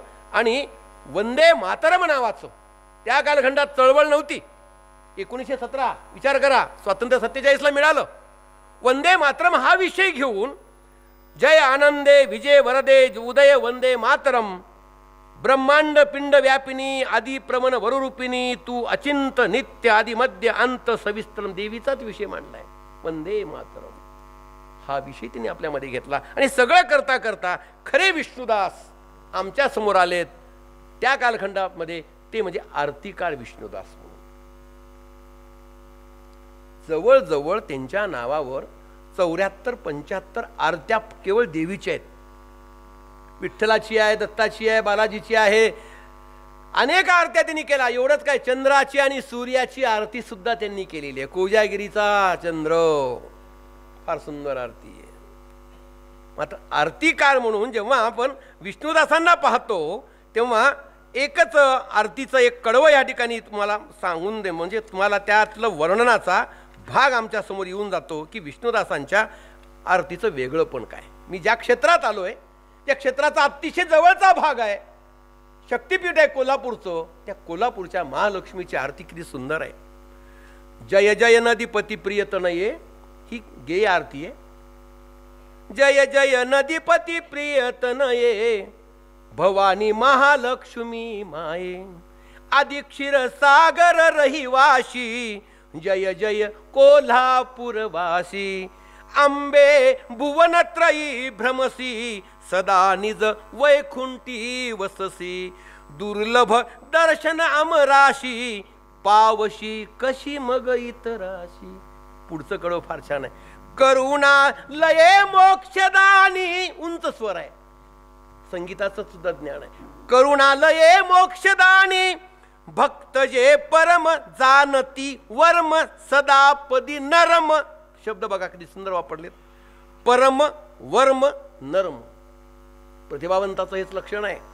भक्त जे परम जानती वर्म सदापदी नरम. सध्या नरम कोण आहे? कृपेने त्याशी सदुपाये संकटी रक्षिशी लवलाहे. प्रत्येक देवीच्या मंदिरात ही आरती महालक्ष्मीच्या 3 दिवसाच्या उत्सवात अजूनही आदरानं गायल्या जाते. आणि विशेष म्हणजे हे जे अष्टक आहे ते तर खूपच लोकप्रिय आहे सर. अनेकांना अवगत असेल. अष्टक म्हणजे 8 कडव्याचं म्हणतो ना आपण, परंतु 222 कडव्याचं अष्टकही होऊ शकतं आणि तेही देवीच्या कीर्तीवर होऊ शकतं. हे विष्णुदासांनी सिद्ध केले. 222 कडव्याचं अष्टक आहे. लक्ष कोटी चंड किरण सुप्रचंड विलपती अंबचंद्र वदन बिंब दीप्ती माझी लोपती सिंह शिखर अचल वाशी मूळ पीठ नायिका आणि धर्म अर्थ काम मोक्ष कल्प वृक्ष रेणुका. सगळेच पुरुषार्थ म्हणजेच रेणुकीचं नामस्मरण आहे. समाजशास्त्राचे अभ्यासक आहेत विष्णुदास. धर्म अर्थ काम मोक्ष 4 पुरुषार्थ आहेत आणि 4ही पुरुषार्थ जर प्राप्त करायचा असेल तर आईच्या सेवेत या. वृद्धाश्रमात टाकू नका, नेऊन सोडू नका. लंडनला 1.5 महिना राहण्याचा योग आला. माझ्या मुलाला विचारलं, हे सगळं काय रे, मोठ्या मोठ्या बिल्डिंगमध्ये काय राहत? बाबा म्हणे 50-60 वर्षानंतर आईवडिलांना इथं आणून सोडतात. तिथं केअर लोक असतात, पैसे भरायचं, आईवडिलांनी तिथं राहायचं, मुलांनी बाजूला राहायचं. ही नवी संस्कृती. परंतु आमच्या देशाची संस्कृती सुद्धा आता इकडं हळूहळू प्रवास करत चालल्या, अस्वस्थता निर्माण होते आहे. म्हणून एकच म्हटलंय, धर्म अर्थ काम आणि मोक्ष. आम्ही प्रत्येकाने या चौघांचा अर्थ वेगवेगळा लावलाय. दाखवण्यासाठी धर्म, स्वतःसाठी पैसा आणि त्यातून सगळं. अभंगामध्ये तुम्हाला माहिती असेल, तो लोकप्रिय अभंग आहे. किती लोकांनी ऐकलाय मला माहित नाही आहे. लता दिदींनी गायलाय, अनेक गायकांनी तो गायलाय. माझी रेणुका माऊली, ऐकले ना? हे विष्णुदासांचं आहे. कल्पवृक्षाची सावली. कोणता वृक्ष समजलाय? कल्पवृक्ष. आम्ही मागून मागून काय मागतो? 2 BHK दे, मग थोडं अजून काहीतरी दे, तेवढ्या पुरतं दे, गावातला जावई असू दे, सामुक असू दे, कार असू दे, एवढी आमची सफारी असू दे, एवढे मागणं काय? ज्ञानदेवानी काय मागितलं? आता विश्वात्मके देणे येणे वाघ यज्ञ तोषावे तो शोणी मत द्यावे पसायदा नाही. काय मागितलं? जे खळांची व्यंकटी सांडो. अरे असं काही मागा, असं काही प्राप्त करून घ्या की सगळ्यांना त्याचा आनंद मिळाला पाहिजे. विष्णुदासांनी काय मागितलंय? फक्त आईचं नामस्मरण मला घडू दे, उपासना मला घडू दे. नामदेवानी काय मागितलं? मला काही नको, मला तूच पाहिजेस. तुझं साठी केला होता अट्टहास शेवटचा दिस गोड व्हावा. काय मागितलं? वाटी घेऊन मागं फिरत, अरे खा की बाबा. खायला सुद्धा तयार नाहीस तू. हट्ट पुरवणारा सुद्धा असला पाहिजे हो. तसं विष्णुदासाचा हट्ट आईने पुरवला आणि आई विष्णुदासासाठी गडावून तिथं यायच्या. मातापूर आणि विष्णुदास आणि रेणुका असं श्वासाचं नातं आहे. माझी रेणुका माऊली कल्पवृक्षाची सावली. पुढे काय म्हणतात? हे दृष्टांत आहे बरं का. असंच मेचं वैशाख येऊ ना, पायऱ्या चढत होते, डोक्याला बांधायला काही नाहीये, आई आई आई म्हणत चाललेत गडावर. आत्ताच्या पायऱ्या वेगळ्या आहेत, थोड्या वेगळ्या झाल्या, थोड्या गुडघ्याचा त्रास असल्यामुळे थोड्या वेगळ्या संस्थांनी पायऱ्या केल्यात. किती लोकांना जुन्या पायऱ्या माहिती आहेत? माहूर मधल्या जुन्या पायऱ्यानं चढण्याचा आनंद किती लोकांनी घेतलाय. किती अवघड आहे साहेब. छातीवर येते की नाही, 3दा पाणी पिते. अशा पायऱ्या चढताना उतरताना परीक्षा जीवनाची घेतली. एकदा मूर्छा येऊन पडले. मूर्छा येऊन पडल्यावर सुचना आपण कुठं पडलो. आई आई म्हणायला लागले. शुद्ध आलियावर नंतर काव्य लिहिलंय, ते काव्यातला अनुभव बघा. माझी रेणुका माऊली आणि कल्पवृक्षाची सावली जैसी वत्सा लागी गाय तैसी अनाथाची माय. काय बघा वाक्यरचना. वत्सा लागी गाय तैशी अनाथाशी माय हाके सरशी घाई घाय. हाक मारावी आणि पळत यावं. हाके सरशी घाई घाई वेगे धावतची येई. माझ्या पोराला का मारलं म्हणून अकराळ विक्राळ चेहरा करून किती रागात येते माझ्या का पुराचा कान पका. इतकं नातं आईचं असतं. तसं आली तापल्या उन्हात. वैशाखाचं ऊन आहे साहेब. आली तापल्या उन्हात नाही आळस म्हणत. अजून थोडा भास थोडं पापडासारखं उन्हात अशी कोणतीच आई म्हणत नाही. स्वतःचा पदर बाळाच्या डोक्यावर ठेवते आणि स्वतः मात्र बिना काही न घेता उन्हात तापत जाते. अशी ती आई असते हो. आली तापल्या उन्हात नाही आळस मनात. पुढं काय म्हणतीये. तेवढ्यात काय घडलं. खाली बैस घे आराम म्हणायला लागले. विष्णुदासांना ती देवी प्रत्यक्ष खाली बैस घे आराम मुखावरती आला घाम. मुखावरती किती ऊन आहे रे. किती थकतो माझ्यासाठी किती कष्ट घेतोयस. मग मी तुझ्या जवळच आहे ना. एवढी कष्टाची कशाला परीक्षा घेतोस. काय म्हणते. खाली बैस घे आराम मुखावरती आला घाम. आता इथं थोडा मात्र चुकीचा प्रकार घडलाय. मुद्रण दोष. विष्णुदासा आदराने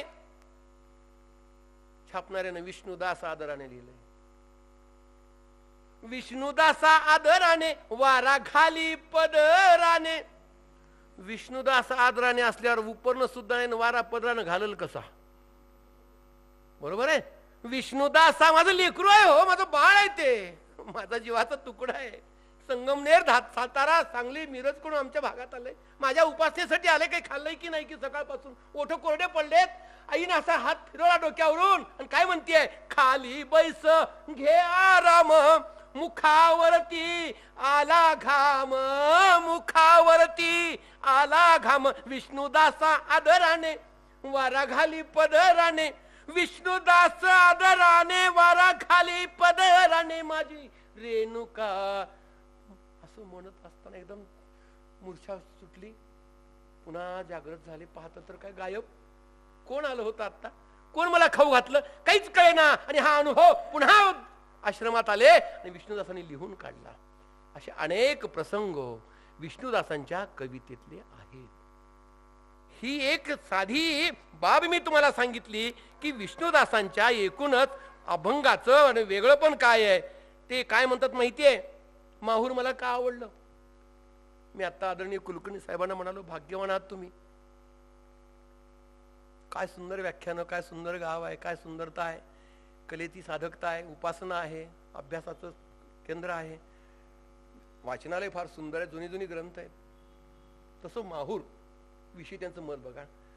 नित्य मात्र तीर्थी स्नान सर्वदेव तीर्थ काशी. नित्य मात्र तीर्थी स्नान सदा रेणुका दर्शन. मात्र तीर्थी रहिवास हाची वैकुंठ कैलास.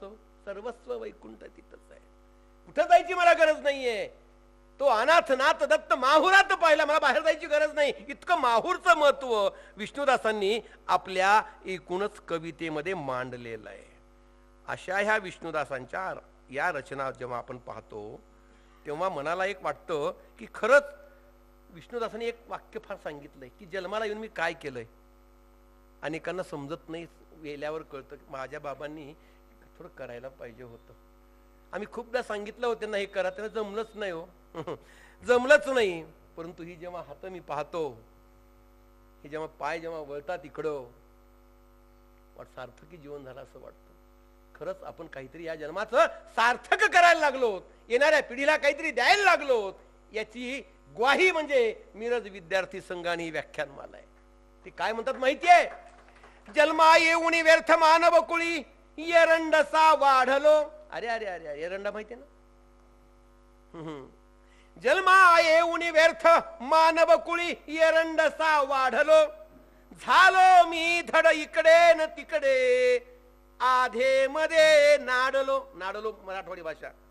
नाहीची परमार्थ स्वार्थ लवही स्वप्नांतरी लाभला. स्वप्नात कधी समाजसेवा केली नाही. प्रत्यक्षात तर नाहीच. कोणाला पाणी सुद्धा दिलं नाही. नाहीची परमार्थ स्वार्थ लवही स्वप्नांतरी लाधला. आणि शेवटी म्हणतात, अंबाबाई आता नको पुनरपी संसारी घालू मला. कितीही आणून दिलं यांना काही समजत नाही. असाच सूर माझं असंच झालं, वाटोळं झालं वगैरे वगैरे आपण सतत बोलताना बोलतो. संसाराविषयी पुनरुपी संसारी घालू नको मला. काय सुंदरता आहे बघा. त्यांच्या जीवनाचा एक विषय त्यांनी या ठिकाणी म्हणलाय. आणि एका ठिकाणी चंद्रपूरला महाकाली आहे. चंद्रपूर माहिती आहे विदर्भामध्ये कोळसा नावाचा फार मोठा खनिज संपत्तीचा भाग चंद्रपूरला आहे. खाणी आहेत. महाकाली देवी आहे. त्या महाकालीचं अष्टक केलंय. आणि तिथल्या लोकांनी संस्थांनी काय केलं माहितीये, कुलकर्णी साहेब जी पावती असते ना देणगी पावती, त्या पावतीच्या पाठीमागे अष्टक छापलंय. म्हणजे आपली पावती कोणी फेकून देऊ नये आणि अष्टक म्हणून घरी सांभाळून ठेवावं. ते मी माझ्या अभ्यासासाठी लावले. पहा विष्णुदासांचा प्रचाराचा कसाही एक वेगळा भाग धरू शकतो. ते काय म्हणतात, जय जय विश्वपते हिमाचल सुते. विष्णुदासांनी एवढे काही विशेषण देवीला वापरलेत. आबा बाबा बाबा बाबा विश्वपते हिमाचल सुते. पहा सत्यव्रते भगवते. ग्रहप्रवेशाच्या वेळी पाहतो ना मी काय सजावट होते बाबा बाबा. फुलाच्या माळा, फुलाची अंथरंग, काय सुंदरता. संगीत लावलेलं असतं. लक्ष्मी आली घरी, लक्ष्मी आली घरी. आणि 8व्या दिवशी लक्ष्मी कोर्टाच्या दारी. का असं व्हावं. तीच लक्ष्मी आहे ना. तीच स्वागत तिचं तुम्हीच केलंय ना. तुम्हीच अगत्यानं तिला आणलंय ना. असं का व्हावं. आपल्या इच्छा, आपल्या अपेक्षा इतरांवर लादू नका. आपला मार्ग इतरांनी स्वीकारावा हा सन्मार्गाने सांगितलं पाहिजे, जबरदस्तीने नाही. म्हणून या ठिकाणी तिने काय सांगितलंय, जय जय विश्वपते हिमाचल सुते सत्यम व्रते भगवते वांछा कल्पलते कृपार नवधुते भक्तांकिते वृसन्मते साधू वत्सलते अधर्म रहिते सद्धर्म श्री पालके. सतधर्म श्री पालके. कर्नल कुरेशी मॅडम सद्धर्म पालिके. सद्धर्म पालिक घेतला हातात शस्त्र. चालले मी कुठं, असुरांचा वध करायला. महिषासुरमर्दिनी वैशाखात जन्माला अवतारित झाले. लक्षात घ्या. नवरात्र होतीच. 9 दिवस 9 रूप होतात. परंतु या 2 रूपांनी नकाशावरचं गाव पुसून जाईल की काय अशी अवस्था करून टाकली आहे. अभिवादन केलं पाहिजे त्यांना आपण की ही ताकद ही साधी नाहीये. कुणीही आम्हाला अबला समजू नका. आम्ही सबला आहोत. देशाचं रक्षण करण्याची ताकद, हिम्मत आम्हाला गेल्या 1000 वर्षापासून लाभली आहे.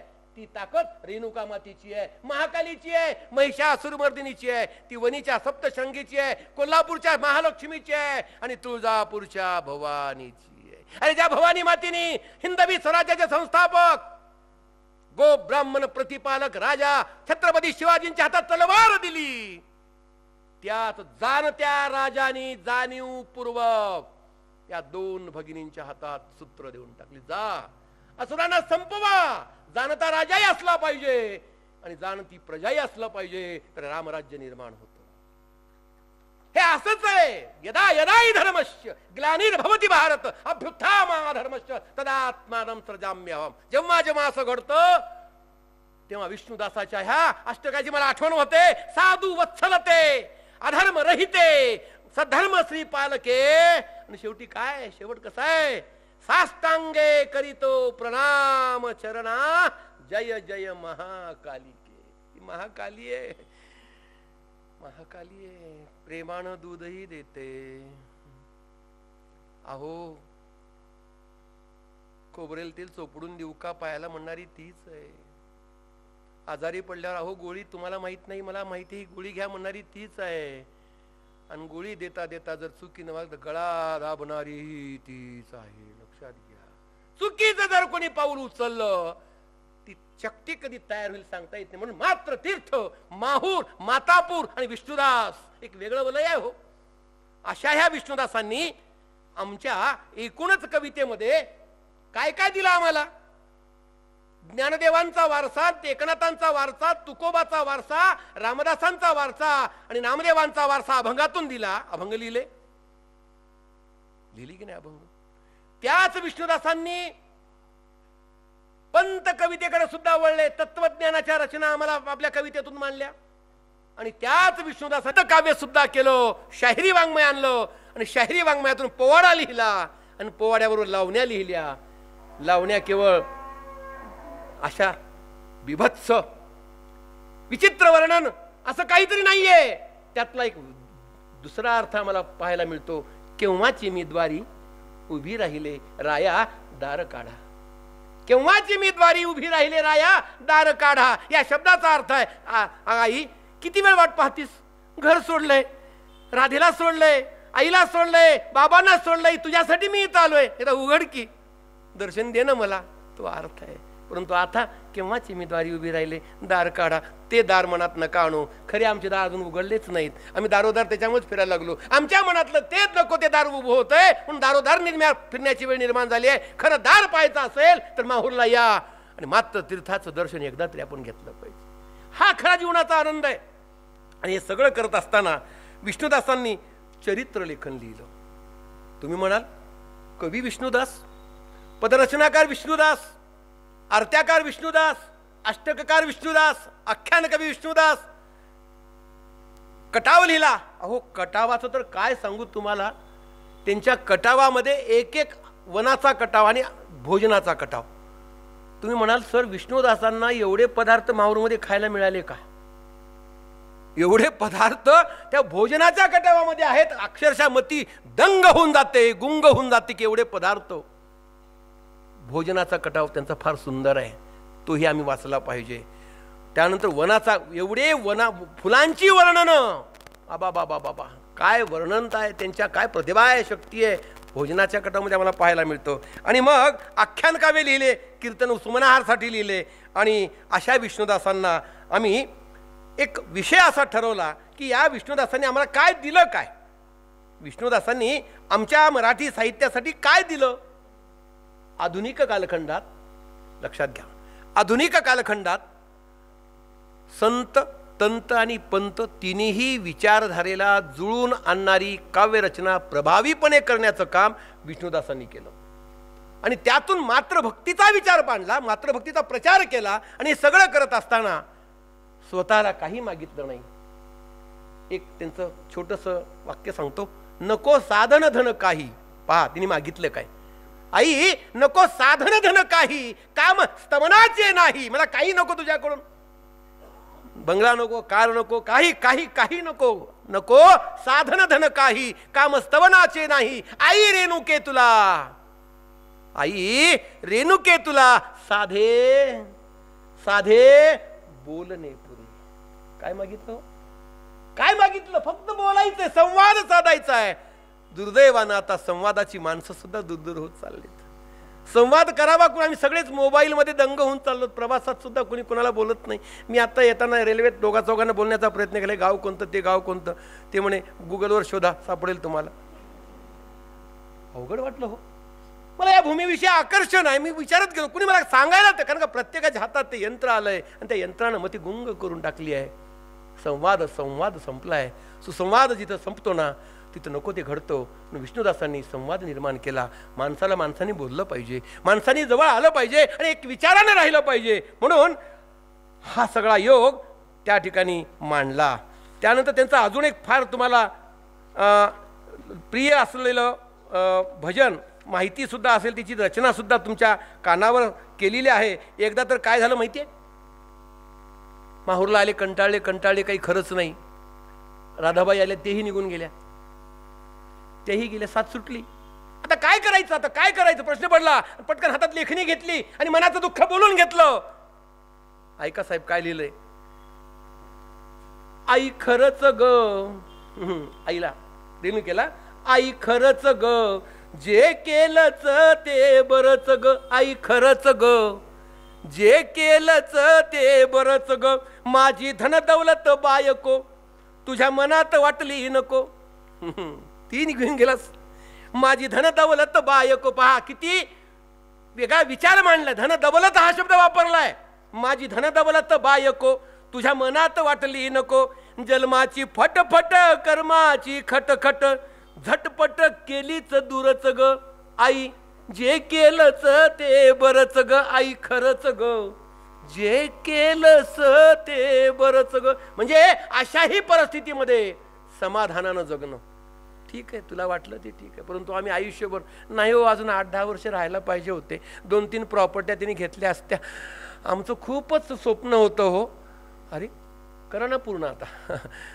नाही ते असते तर कुठं कुठं लिहून ठेवले माहितीच नाही बघा, काही सापडतच नाही, अजून 8 दिवस तरी राहायला पाहिजे होते. अरे अरे अरे अरे अरे ईश्वरा, काय अपेक्षा, काय मोह आहे आमचा. मोह जातच नाही. आमच्या भागामध्ये, आदिवासी भागात मोहाची झाडं मिळतात साहेब.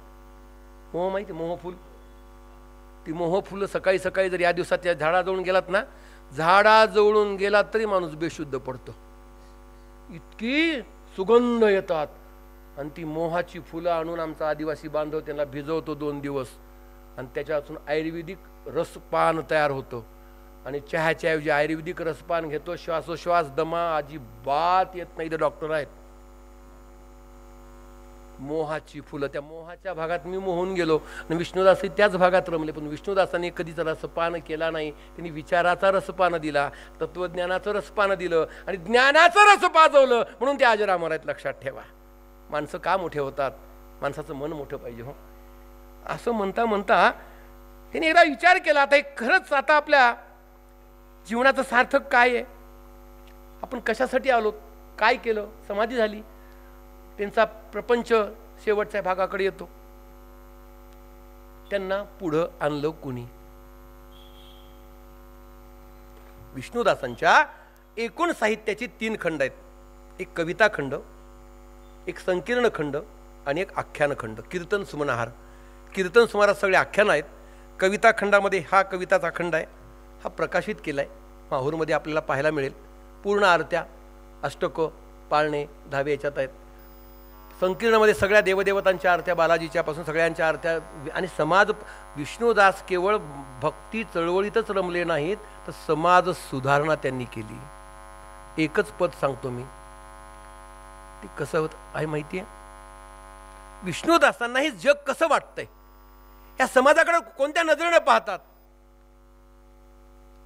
आलं हे सगळं म्हणत असताना या जगाला तारणारा कोण आहे, या जगाला सांभाळणारा कोण आहे, तर ती आहे, त्याची आपण आराधना केली पाहिजे, हा विचार त्यांनी आपल्या साहित्यातून मांडला. हे सगळं पाहताना विष्णुदासांनी शेवटी एक मागणी केली आहे. जसं ज्ञानदेवांचं पसायदान आहे, नामदेवांचं पसायदान, चोखो बाबा मेळ्यांनी पसायदान मांडलं, निवृत्तीनाथांचं पसायदान आहे.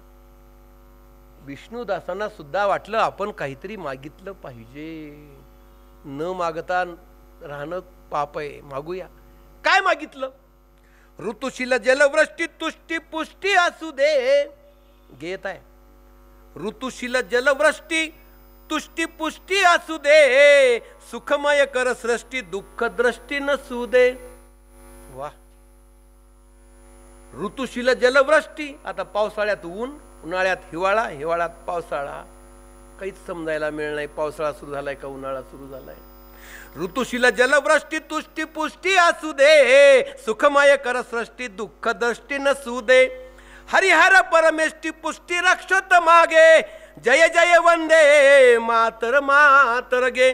हरशील भय चिंता संकटे मावली तू, तूच आहेस. हरशील भय चिंता संकटे मावली तू, करशील भय चिंता संकटे मावली तू. करशील स्वकराची सर्वदा सावली तू, स्वकराची सावली करणारी तू आहेस. उपेक्षा करणार नाहीशी मला खात्री आहे. म्हणून गुण गाई विष्णू स्वामी अभंगे, जय जय जय वंदे वंदे मातरम मातरम गे. काय प्रार्थना आहे, काय मागणी आहे. आणि मागणी मागत असताना सुद्धा कुठं सुद्धा ते लपवून ठेवत नाहीत. आता येतो तुमच्या आवडीच्या विषयाकडं, लावण्याकडं. विष्णुदास लावणीकार होते. श्रीपाद कृष्ण कोल्हटकरांनी वीरतने नावाचं नाटक लिहिलं. त्या वीरतने नावाच्या नाटकामध्ये विष्णुदासांच्या एका लावणीची चाल आहे. निरभ्र नक्षत्र तुल्य सांगा ललना कोणाची, या लावणीची चाल त्या वीरतने नाटकाच्या एका पदाला आहे. इथपर्यंत पोहोचले होते त्या काळात नाटककार श्रीपाद कृष्ण कोल्हटकरांच्या पर्यंत विष्णुदासांचं नाव होतं. सांगली, सातारा, कोल्हापूर या भागातला माणूस तिकडे येऊन थांबलाय, परंतु तिकडल्यांनीही तिकडं थांबून ठेवलं नाही. नाटककार होते ते, सुंदर नाटकं लिहिलेत. 4-5 नाटकं आहेत, त्यातलं एक नाटक मला मिळालं गणेश तांडव नावाचं. महागाव, फुलसावंगी, धानकी, बिटरगाव हे सगळी विदर्भातली गाव आहेत. त्या काळात त्यांनी पुरुषांना स्त्रीपात्र दिलं आणि नाटकं करून घेतली. नरसिंह अवतार नावाचं नाटक केलं. प्रत्यक्ष नरसिंहाचा रोल त्यांनी केला, भूमिका त्यांनी केली आणि काही तास संचार त्यांचा थांबतच नव्हता. कोंडून ठेवलं रूममध्ये एका. हे नाटकाची प्रत मी मिळवली. नाटककार होते, लावण्याकार होते आणि विशेष म्हणजे त्या काळातल्या काही लोकांना लावण्या लिहून द्यायचं काम त्यांनी केलं. इथपर्यंत त्यांचा प्रवास आहे. अशा विष्णुदासांच्या जीवनाचा जर विचार करायला लागलो आम्ही, तर आम्ही मिळवलं काय? विष्णुदास पोवाडेकर, शाहीर आमचा वारसा. आमचे वडील शाहीर, मी शाहीर. पोवाडे गाणे हा आमचा धर्म आहे. समाजसेवा करणे आमचा स्वधर्म आहे. आणि विष्णुदासांनी तोच प्रकार केला. शाहीर म्हणून पुढे आले, परंतु शाहिरी स्वतःसाठी केली नाही, उपजीविकेसाठी केली नाही, स्वार्थासाठी नाही, तर ती केली समाजसेवेसाठी. समाजाला उद्बोधन करणे, प्रबोधन करणे आणि समाजाच्या पर्यंत आपण पोहोचणे हा विषय त्यांनी या ठिकाणी मांडला. आणि योगायोग बघा, एक पोवाडा त्यांनी लिहिला. नंतर आत्मकथनाकार पोवाडा येतो. त्या काळामध्ये मडके नावाचं घराणं होतं माहूरजवळ. मडके, त्या मडकेंना एकदा कोर्टामध्ये शिक्षा झाली पैसे खाल्ल्यामुळं. काहीतरी भ्रष्टाचार केला, त्याही काळात होता बरं का, थोडा बहुत. नका खाऊ जहर दादा पैसा सरकारी, नका खाऊ जहर दादा पैसा सरकारी, नाडले पाटील पटवारी. वा, काय गंमत आहे. अरे नका खाऊ जहर दादा. जहर म्हटलंय भ्रष्टाचाराला. 1917च्या कालखंडात पूर्वी आम्ही किती ओरडून सांगतोय, कायदा केलाय, भिंतीवर लिहायलो, बोर्डावर लिहायलो, माहिती कळवा, अमुक कळवा, माहिती कळवणाराच कार्यक्रम करून चाललाय. एकाने म्हणलं, सर म्हणे मी आलो तेव्हा 2200 रुपये तोळा सोनं होतं, आता 1 लाखावर का गेलं? म्हणून माणसाची किंमत कमी झाली. माणसाची किंमत तेव्हा फार होती. देव माणूस म्हणत होते, आता देव माणसं संपली माणसातली.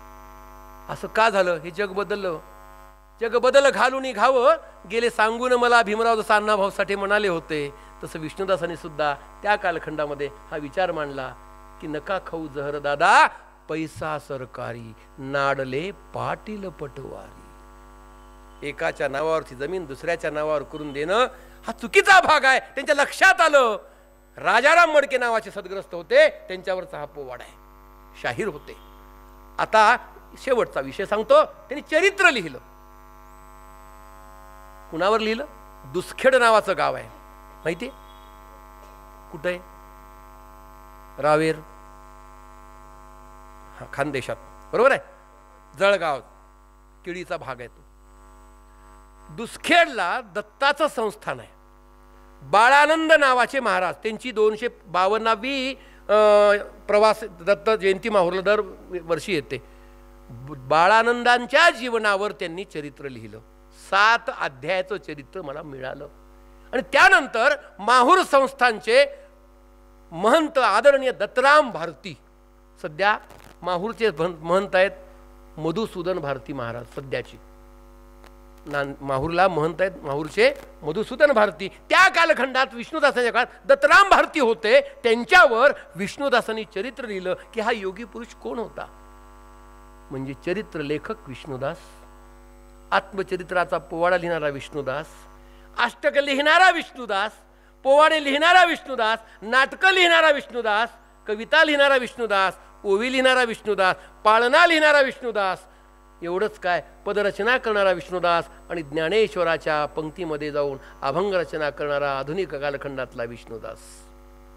किती सांगावं, किती सांगावं त्यांच्याविषयी, नवल सांगावे किती. आणि अशा विष्णुदासांना पश्चाताप झाला. तुम्ही म्हणाल कशाचा? लवकर गेल्याचा? का दर्शन कोणी देत नाही म्हणून? का पैसे मिळत नाहीत म्हणून?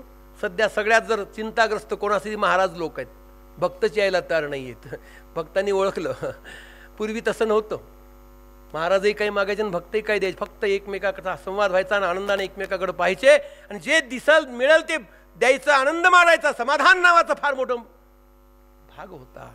परंतु या ठिकाणी पश्चातापातून आत्मकथनपर पोवाड्याची रचना, की मी एका स्त्रीवर अन्याय केलाय, मी एका स्त्रीला फसवलंय, दगा दिलाय, सोडून आलोय तिला, मी अन्याय केलाय, मी न्यायानं वागलो नाही तिच्याशी, खरंच मी अपराधी आहे, अपराधाची जाणीव मनात निर्माण झाली.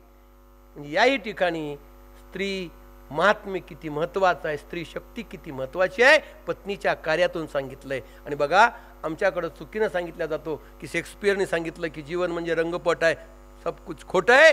विष्णुदासांनी सांगितलंय रंगपट काय, ऐकत राहता, पोवाडा आहे. अरे रंगपटावर स्त्री पुरुषाची फुटली रे जोडी, मुहूर्तावर माळ घातली, मुहूर्त पाहतो त्याच्यासाठी आपण, परंतु आता मुहूर्तावर माळ घालणं सोडाच, आता मुहूर्तावर काहीच व्हायला तयार नाही. 2-2 तास ते जोरात आवाजावर, आणि तेही आता माळ घालण्याच्या पद्धती सुद्धा बदलून घेतल्यात. हे सगळं चुकीचं आहे हो. आपली संस्कृती काय होती याचा विचार केला पाहिजे. विष्णुदास काय रंगपट म्हटले संसाराला. अरे रंगपटावर स्त्री पुरुषाची फुटली रे जोडी, आता काय खेळण्यात गोडी. ती निघून गेली आहे, असेपर्यंत ताप दिला, तांब्या फेकून मारला, असेपर्यंत हे कर ते कर, दिसत नसतानाही हात तव्यावर पडला, तिचा भाजला तरी पण भाकरी खाऊ घालत होती.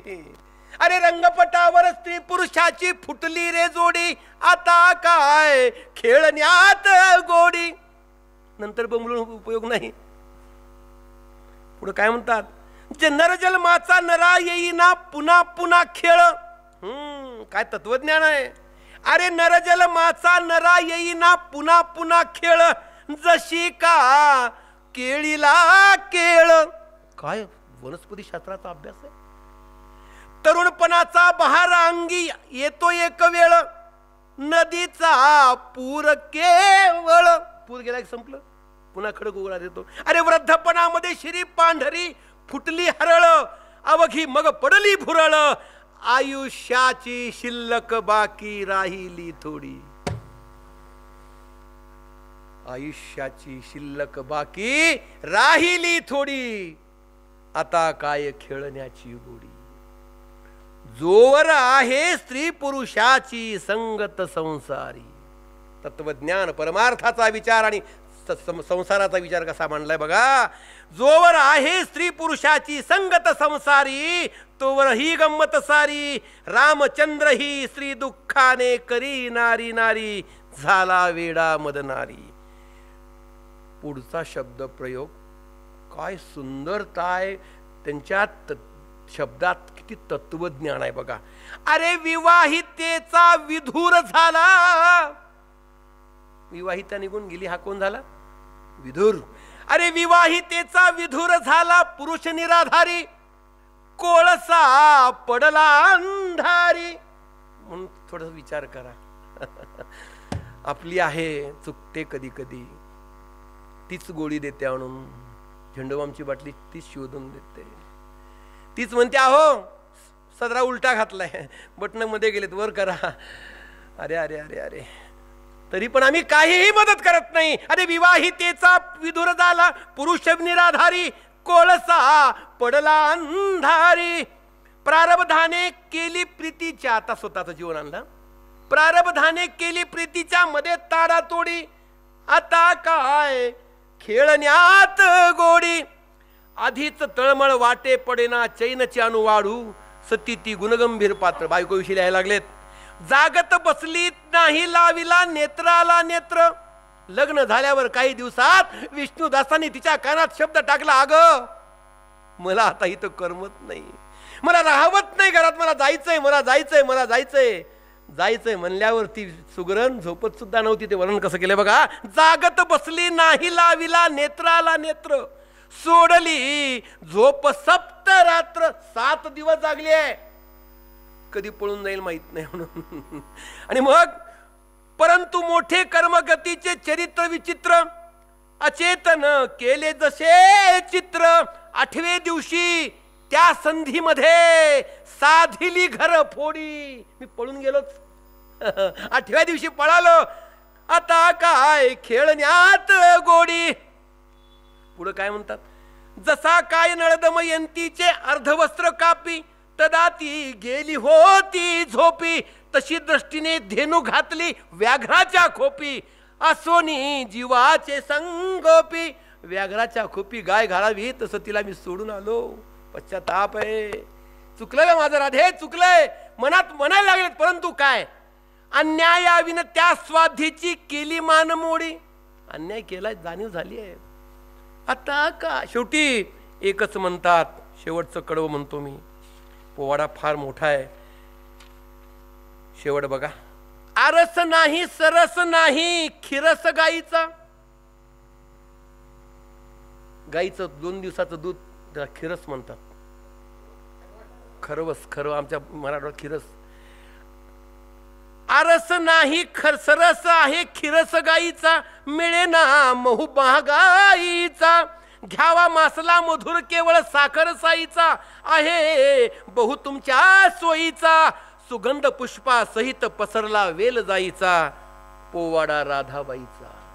जगात लक्षात घ्या, आतापर्यंतच्या पोवाड्यामध्ये स्वतःच्या जीवनावर पोवाडा कुणीच केलेला नाही. याला आत्मकथनपर पोवाडा म्हणतात. पोवाडा आपण इतरांवर करतो. युगामागे युगे उलटली, युगामागे युगे उलटली, नाही परी झाली भाषेला अवाली. वासुदेव शास्त्री खरे झाले, मिरजीचे नाव उंचावले. देशाला पहा जागे केले रजिराजी.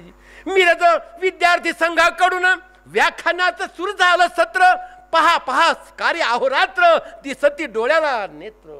नेत्र सुखावले माझे, असा पोवाडा असतो इतरांच्या जीवनावर. परंतु विष्णू कवीने स्वतःच्या जीवनावर पोवाडा केला. काय म्हणतात, विष्णू कवीची घाट वाजली. प्रत्येकाची वाजणार आहे. कुणाला ऐकू येते, कुणाला ऐकू येत नाही. ज्याला ऐकू येते ना तो स्वार्थ सोडतो, आणि ज्याला ऐकू येत ना, डॉक्टर लाखाचं नाही 2 लाखाचं इंजेक्शन द्या, अजून 2 रजिस्टर राहिल्यात माझ्या, रोडवरचे प्लॉट घ्यायचे. अरे सोड राजा, खरा प्लॉट कुठे, खरी जागा कुठे निर्माण करायची आहे, खरं काय निर्माण करायचंय तुला, खरं काय प्राप्त करायचं हेच विसरलास. कागदेवरच्या जागेवरचं भूमापन करण्यापेक्षा अंतरंगात किती जीवनाच्या जाणीवा ठेवलास, किती लोकांना मदत केलास, किती लोकांच्या मदतीला गेलास, किती लोकांचे अश्रू पुसलास, किती लोकांचं दुःख जाणून घेतलास, याला महत्व आहे. रजिस्ट्री करून अंगठे लावून प्रॉपर्टीचे कागद उशी खाली ठेवण्यात झोप नसते मित्र हो. ATM मध्ये लाख रुपये आहेत, दुसऱ्याला 1 रुपया द्यायची इच्छा नाही, त्या जगण्याला अर्थ नसतो. खिशात असू दे नसू दे, भुकेला आहे ना, चल माझ्याकडून घेऊन टाक म्हणणारं जीवन मोठं असं. वासुदेव शास्त्री खरेंनी सर्वस्व या ठिकाणी अर्पित केलं. त्यांचं स्मारक आज या ठिकाणी उभं राहिलं. मला आनंद वाटला. एकाच वर्षात 2 वेळा एका आदिवासी भागातल्या, माझं नाव माहीत नसतानाही कुणीतरी मला बोलवतंय याचा मला आनंद वाटला. असंच बोलते व्हा. आमच्याकडं पेरते व्हा नावाचा पक्षी येतो.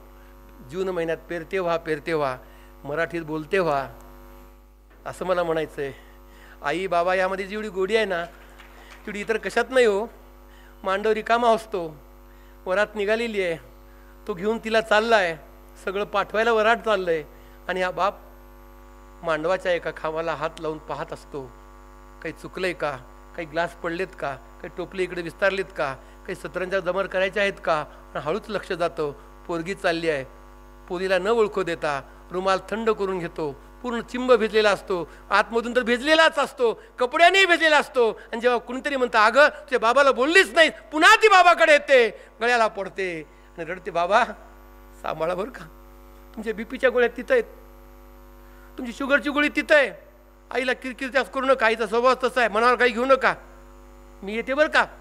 हे नातं लेकीचं असतं, हे नातं आईचं असतं, हे नातं स्त्रीचं असतं, समर्पण त्यात असतं. तसं विष्णुदासाचं नातं आईचं लेकराचं होतं. हाक मारली की ती यायची, हाक मारली की ते तिथं जायचे. जगात काही मिळवायचं नाही हो, फक्त आराधना करा, उपासना आणि ती फक्त मनातून करा. मी या ठिकाणी काल निघालो 2 वाजता, आज सकाळी 12 वाजता इथं पोहोचलोय. कुठं किनवट, कुठं हे, फक्त मला माझ्या विष्णुदासाच्या भागात जाता आलं. या भागात नरसोबाच्या वाडीला विष्णुदास येऊन गेलेत, मिरजमध्ये नक्कीच आले असतील, साताऱ्यात तर होतेच होते, सांगलीला आले असतील. हा भास मला झाला आणि तो भास तुम्ही ऐकला, कार्यवाहाने ऐकला, मंडळीने ऐकला आणि मला या ठिकाणी पाचारण केलं. तेव्हा सर्वांचे पुन्हा एकदा आभार मानतो. खूप काही बोलायचं आहे, हृदय भरून आलं आहे, बोलणे थांबवलं पाहिजे, कुठेतरी शब्दाला मर्यादा दिली पाहिजे. माहूरला नेण्याचा योग आत्म्याला आला. कुणाला यायची इच्छा असेल माझा नंबर देऊन जातो, मला फोन करा, तुमची सगळी व्यवस्था त्या ठिकाणी मी करेल, दर्शनाची करेल, भोजनाची करेल, निवासाची करेल. आणि आनंद फक्त मोबाईल बंद ठेवून या, कारण तिथं आल्यावर सगळं विसरावं लागतं. विष्णुदास व्हायचं असेल तर मोबाईल बंद ठेवून या, अशी अपेक्षा व्यक्त करतो. या ठिकाणी मला बोलावलं, काहीतरी बोलण्याचा प्रयत्न केला, आपण ऐकलात. तेव्हा आदरणीय मिरज विद्यार्थी संघाचे सर्व मान्यवर, आपण सर्व सुज्ञ महानुभावांच्या चरणी विनम्र अभिवादन करून, काही चुकलं असेल मी माझ्या आव्हानीला पूर्णविराम देतो आणि या ठिकाणी थांबतो. जय हिंद, जय महाराष्ट्र, जय जगदंब.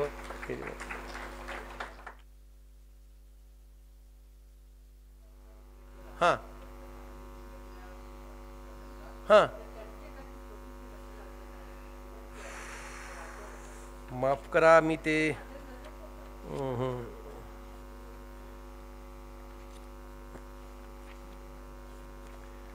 दासोपंत असं एक व्यक्तिमत्व होऊन गेलं. अंबाजोगाई जिल्हा होण्याच्या तयारीत असतानाही अजूनही राजकीय लोकांचा मनोच्छा नसताना ते जिल्ह्यापासून वंचित आहे. स्वामी रामानंद तीर्थांच्या पावन स्पर्शाने पुनीत झालेलं शहर अंबाजोगाई, मुकुंदराजाचं स्थान अंबाजोगाई, आणि मराठीतला पहिला आद्य कोण असेल तर तो मुकुंदराज आहे, अंबाजोगाईचा आहे. आणि त्या अंबाजोगाईमध्ये दासोपंत होऊन गेले. वरचा वाडा आणि खालचा वाडा आहे. दासोपंतांनी पासोडीवर लिहिलंय. आपल्याकडं ते कापडाचं असतं ना, ज्याला आपण माझ्या शब्दात सांगतो तरटी, हां, त्याच्यावर त्यांनी बोरुनी लिहिलं, कधी जर वेळ मिळाला तर अंबाजोगाईला जाऊन या. खूप मोठा कवी होता, परंतु आपल्याकडं कसं आहे, असताना कोणी पाहत नाही आणि वेळच नाही. आता एवढं आम्ही प्रपंचात मोहून गेलोत, एकदा भ्रमंती केली पाहिजे. आत्ता मी कुलकर्णीजींना हट्ट केला की मला ह्या सगळ्या वाद्यांची दुकानं दाखवा. माझं मन तिकडं हे लावलं, कारण मी शाहीर आहे. डफ पाहिला, पिटी पाहिली, समाधीनी पाहिला, तंबोरा पाहिला, आणि क्षणभर मी विसरून गेलो स्वतःला. तेव्हा या सर्व ज्ञात अज्ञात हातांना या व्याख्यानमालेसाठी ज्यांनी हातभार लावला, सर्वांना मी धन्यवाद देतो. असाच भाषेचा यज्ञ चालू ठेवावा. कधीतरी नवीन एक विषय मला मांडायचा आहे, मुके झालेली घरं. असंच कधीतरी तुम्हाला वाटलं आणि एकदा मी माझा संच घेऊन येणार आहे, त्यासाठी मी काहीही मानधन घेणार नाही. एकदा मला बोलवा, शाहिरी पोवाडे मी तुम्हाला 2 तासाचे ऐकवणार आहे. स्वतःचा संच मी घेऊन येतो. धन्यवाद. आपण आलात, माझ्यावर अशीच माया ठेवा. काही चुकला असेल तर पदरात घ्या. तुमचाच सेवक मार्तंड कुलकर्णी.